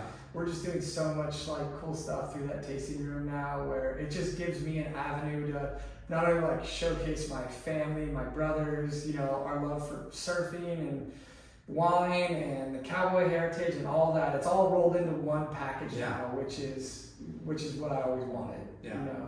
So it's pretty cool. Where do you surf up there? That's a good question. So, when you can, you try to surf Hollister Ranch, or during the summertime, you try to go to the islands. But I would say if you just want to surf, like Hawaii kind of the most consistent go-to spot. Always picks up everything. There's always swell, yeah, a little sharky. The whole region's a little sharky, but and cold. and cold. So I don't surf as much. That's the thing. You don't surf as much, but when you do, you try to make a day out of it. So if I surf one day out of the month and I can go out to the islands and spend the whole day out there, it's kind of like a one-day surf trip. Yeah. And you really get your fix. You get good waves, and it's uncrowded. What boards are you riding? So I've got obviously I've got everything that's been sitting in my garage collecting dust. But lately I've got a board that a friend of mine, John Monroy, shaped for me, Albatross surfboards. He's kind of like starting to be like a little bit of an up and coming alternative shaper. And a little bit of the Mid-length. yeah, he's not even like hip or mid-length. He's just trying to like sounds make kind of hip to me. Albatross. albatross. Yeah, he's trying to make like boards for 40-year-olds that used to rip that don't like rip as much anymore. Oh. So more volume in Wow. the nose. Yeah. Well, he said 40s, not 60s. Tail's a little bit more pulled in. It's like a 2+1 like type of situation. You're speaking my language. 2+1. Yeah. So, but it's you know, and then I've got like a fucking everything from like a Christensen shortboard to a Paizel shortboard. I've got so much. I obsess over boards. I buy them, I surf them once, and they sit in my garage for years until I either sell them or like figure out who to give them to. It's like, hey, dude, you want this thing? And I'm like, what? No way. Boards, I mean, they're attractive and it's easy to gosh. easy to you Look know. at this place that we're in. Yeah, check out Doc's boards. Look I at these know, boards. this is like There's there's a airsprays. lot of beautiful boards in here already. I was like, I want that, I want Yeah. that. But you know, growing up in LA County, it was different though. Like, I mean, Huntington Beach, I feel like shortboarders were like it was strong. Yeah, Like, we didn't really have to go alternative because there's always waves, but you know, The alternative thing has come onto the scene everywhere. I mean, everywhere, but later on. Yeah, not when we were kids, no way. Yeah. Like, Not when you're kids. When you're kids, it was shortboard. yeah, I still have my single fin that had Doc, and I'm like, man, I just, you know, from riding, you know, 70s contest boards or whatever, and I'm like, oh, I want like, can you shape me a single fin? And he shaped me single fin, and I traveled with it like in a lot of places. I'm like, I'm just fucking throwing that thing in because it's so fun. Yeah. You know? It's your downtime board. Yeah. Yeah, I mean, just to change it up, and I think it's just kind of you want to stay psyched and inspired, and kind of not get, you know, like I don't want to go out and, you know, you just got to change it up. And I think You now, have to change it up. now I think it's, you know, like if I had a quiver 10, 15 boards in my garage, they were pretty much all the same except in different lengths. And now it's like, yeah, there's 2-in-1s, and now there's mid-lengthers, and now there's like, you know, fat wide and fishes, and you know, like there's a little bit of everything. Yeah. There's a little bit of everything. And I think that's not just me speaking. I think that's what everybody's. Well, the boards like have quiver progressed looks a lot like too, now. though. Like you could ride stuff that's a little bit more volume or wider, or that 2+1, Yeah. and the feel is still comfortable. It's Yeah. not like, remember in the beginning, like every twin fin was a keel, you know, had these glassed on keel fins, and you were like, oh my god, what the fuck? Like, I got stuck on twin fin round nosed fishes for fucking Years. couple of years. And then I finally realized I can't surf backside. you can't go back. They're so hard to Oh my surf god. backside. Yeah, Yeah, you go really fast You straight, can and then put it it kicks on out. regular, on Yeah. regular foot, yeah. But for backside, for the twin fins, were like, it was a different, you know, Yeah. you had to like, You just have to go straight. you had to, well, you had He's to good at like that. really squat and widen your stance to go And backside. grab the rail. And grab the rail, Yeah. They're fast, and then you go on rail, and you're like, wait, it has no bite. You know, like it's You just just. skip out. Yeah, it's like, oh man, you got to really Yeah. kind of change the way you surf and really plan ahead, and Yeah. get super low, grab that rail, and make sure you're like, you got that bite. And it's like, I don't know, it's fun in some ways, and there's days where you shouldn't be riding, there's days you should, and that's where it comes down Yeah. to just being knowledgeable of like, Yeah. you know, the conditions and what you know is gonna, I mean, essentially. Yeah, I mean, What's all, gonna go all fast? my friends were Go longboarders fast. growing up. Like my brothers and I, we shortboarded, and like the big guys, they shortboarded, but they were all older. But everyone from my age group and a little bit younger were all like Chad and Tracy Marshall. Those Yeah. they were, you know, some Are of they the from best. Missouri Hills too? Yeah, so Nice. that's like Cassie Leonard. Like Cassie's still a dear friend, and Yeah. what she's done in the women's circuit industry is incredible. Like she's still Did 40. she come out with a new wetsuit brand or something? She's had it for a while, but Okay. she's got a wetsuit brand. She's doing like surf retreats. She does coaching. She does so much, you know. Awesome. Like the fact that she's still just a surfer, you know, Yeah. is amazing. You know, so it was just when I was younger, we kind of had options to ride a bunch of different stuff. I mean, Zuma's. Oh yeah, you got point Close out breaks, and you waves. got like, you know, different types of waves that's, you know, unlike what we have down here. It's like a jetty and a closeout beach break, and maybe Yeah. you know, like our closest, you know, reef breaks are either Laguna or, you know, like lowers, Right. you know, and or Dana Point and Yeah. stuff. But like up there, like if you have those waves around, variety. you would Yeah. you're gonna Yeah. like I would have a longboard up there for sure. Like you know, like you I would have You kind of need everything. Like you can't show up to First Point Malibu like in its waist high, and you have your high performance show board. You're like, what the fuck? Like, No. You're not gonna You're get gonna get paddled around and you're just gonna get be out of here. You know? pissed. So, Four Brothers wine. And you got other gear coming out. Yeah. Tell us about. So the Should we talk wine. about the Wine is growing. Wine's doing amazing. I just had a friend up in Santa Ynez, my buddy Albie, who's this Italian guy. He started roasting coffee for me. So now I'm just messing around with the little Four Brothers like coffee roaster company that I'm just kind of doing for the holidays right now and seeing how that goes. I'd love to just eventually do our own brand of coffee, like a Four Brothers Coffee Co. and make it very hip and cool, and maybe put some like functional mushrooms in there and some turmeric or something, Yeah, we do candles. We recycle all of our wine bottles, and Oh, we've got a guy. it's a wine bottle. Yeah, so he takes our wine bottles, shaves them, and it's a full soy candle, and refills our bottles, and then we recycle and sell them. So we're recycling all our wine bottles and making them into candles. So a lot going on. That's Yeah. really cool. Like Yeah. add to that like candle store. It's like it's a Yeah. wine bottle. It's recycled. It's it's good. Yeah, I like it's cool, and so it's funny. Like the candles, I've actually got one wholesale account that actually buys the Four Brother candles and sells them in their store, and I'm like, oh my god. Does it smell like sex wax or bubble gum or I've been Smells tempted, good. right, to do just the old school like bubblegum surf wax or kangaroo goo or You something. just- I know the ladies wouldn't like that. Well, I don't know. Maybe some they do. Like the way the surfers smell. You never Yeah. know. But the beeswax. what Call was it bedroom wall or something. It just smells like sex wax. Yeah. Four Brothers bedroom wall. Yeah. Right. Yeah. So, Duke's wall. Yeah, my Yeah. parents were happy about that. Just waxing the whole side of my bedroom wall. I'm like, there we go. So I'm surprised I didn't do that because that sounds amazing. yeah, Like, why didn't we wax our walls when we were younger? because my parents would have freaked the fuck Oh, out. yeah, no, they freaked out. Trust me. It was not cool, but that's what it Because was. it's like the best smelling fucking thing around. Well, that's. I mean, for us. Because we're such like fans of surfing and Yeah. I mean, it sounds like an art installation now. Like you just have one room in your wall that is just fucking waxed the whole thing, and people are like, "What am I looking at here?" You're like, "Do you It's smell that?" the It's smallest wonderful. insignificant thing in surfing that we don't put that much like weight on is wax, right? Like our It's one of the sponsor, last- Foo Wax. It's like the best freaking the best wax on the planet. ever, but- Yeah. but sex wax. I talk bubble about gum. that all the time with surfers. I'm like, you'll have a fucking $1,200 surfboard. You're like, hey dude, you got any wax? You're like, well, you couldn't afford the $2.50 for No, wax. it's but fucking hilarious. it's right? so weird. It's like we never have wax. What the hell is it with surfers? Yeah. We never have wax. Yeah.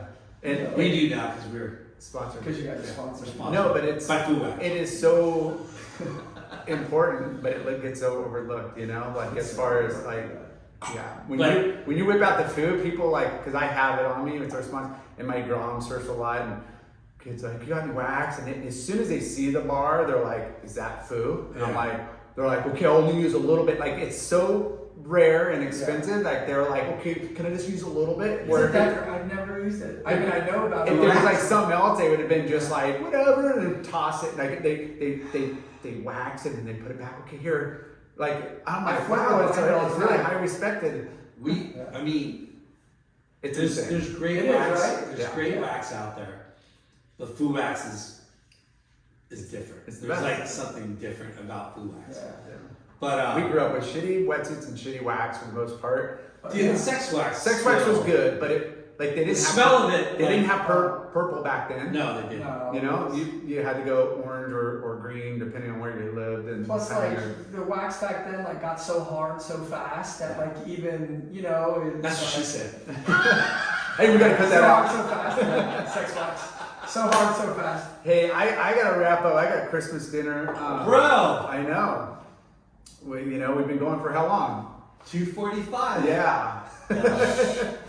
But Two, no, 2 hours longer than I thought we were gonna go. no, not even. But We're kind of not really finished. Okay, let's wrap it up, right? Yeah. Wrap it up. Yeah, I think we should wrap it up. I got stuff, and this isn't a Jay- one-time Jay's deal. also- Yeah. Like this is when you got a product you want to launch, you come back on and talk about more. Yeah, I mean, you got so much come more back to with talk a brother. about. I'll bring Maybe, your brother next time. Yeah. yeah, or your wife, and talk about her clothing and everything. Like, Absolutely. and we Yeah. love it. This is awesome. So what do you We want? love that. What do you want to talk about? Our sponsors? Do you like to swim? Do you Yeah. want hard skate? Do you want like so inviting right here? Not everybody could see because not everybody's on YouTube, which you should be going to our YouTube channel. Caballero Pools and Spas. Yeah. Thank you. Yeah, thank you. Thank you to Earth Pack. They make sustainable packaging. Yeah, all For your all your packaging. packaging needs.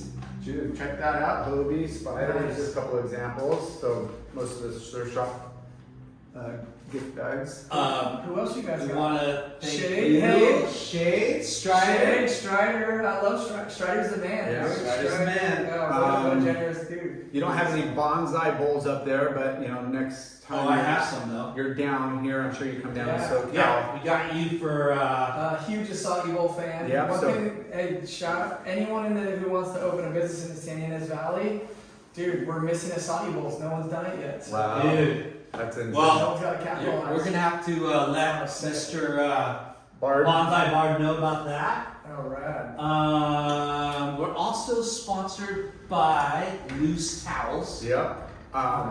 Ponchos and beach towels. They got outdoor towels, fishing towels, gym towels, and coming out in 24 barbecue towels. Barbecue towels. Yeah, for your chefs and stuff. So, or just your outdoor, you know. BBQ. And we just picked up. We had Rob Colby, Yep. who is an entrepreneur himself.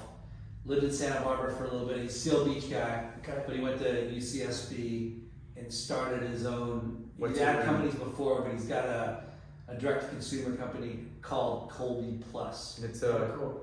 Yamamoto rubber, like Oh, the wow. sickest jersey, buttery Oh, soft, damn. like so custom suits without the markup of like big name labels and cutting out the middleman, kind of Oh, like yeah. what your tasting room, you're like, Yeah. you know, consumer to, you know, pharmacy. Support brick and mortar. Yeah. I'm all about that. Yeah. I gotta order a wetsuit from them. Yeah, you do.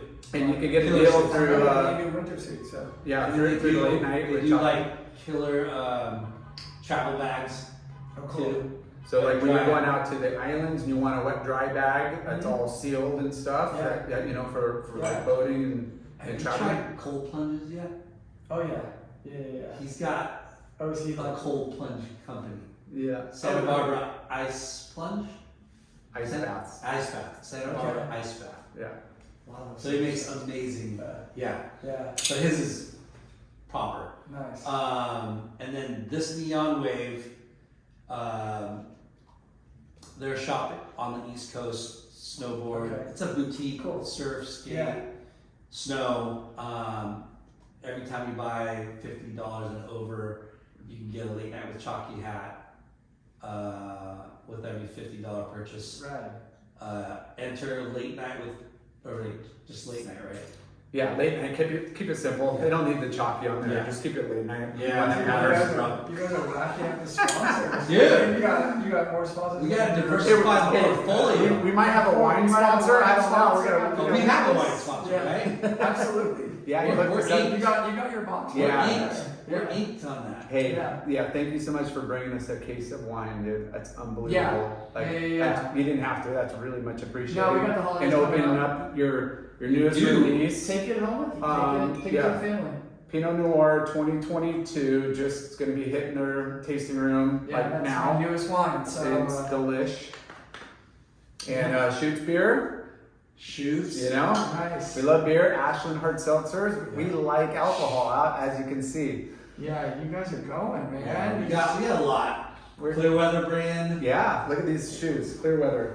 These are Oh, sick. man. And like just, they got a buttery cushion inside. They Oh, got, dude. if you skate for do your they, kid do Yeah. they do kids too? I don't know kids. I think they only go down to 5s or 6s. Yeah. Okay. Yeah, I don't know. That's not really a kid. That's Young- okay. I'm young boy. kidding. Yeah. Yeah. Yeah. We'll get you I'm laced kidding. up. I still skateboard. Yeah. Let's do We'll it. get you laced up for sure. Yeah. But yeah, I mean, we couldn't do the show without all of our sponsors, and more importantly, without our guests. We're just a couple knuckleheads, but Yeah. we really appreciate So talented people coming on. And is it fourbrotherswine.com. Yes, fourbrotherswine.com. You can shop there and visit our tasting room, man. Come say hello to me. We're right in the heart of Los Olivos, and that's where our tasting room is. You'll find me there most days. I'm always Instagram poking handle around. is the same too. Instagram handle is @fourbrotherswineco, and you can kind of see what we got going on there. It's a good time. So It's an amazing time. I wish we gotta take the families up there. Yeah, my wife's got a bunch of family up in the Pescadero area Yeah, and that's stuff. right. So I don't know when next time we're visiting there, but yeah, we're we've family hit up- friendly. we've hit up a bunch of Family wineries up friendly. there in the past. But yeah, thank you. It's been amazing. Yeah, Yeah. thank you guys. Let's Yeah. go. Peace. Booyah. Four Brothers Wine Company. Peace.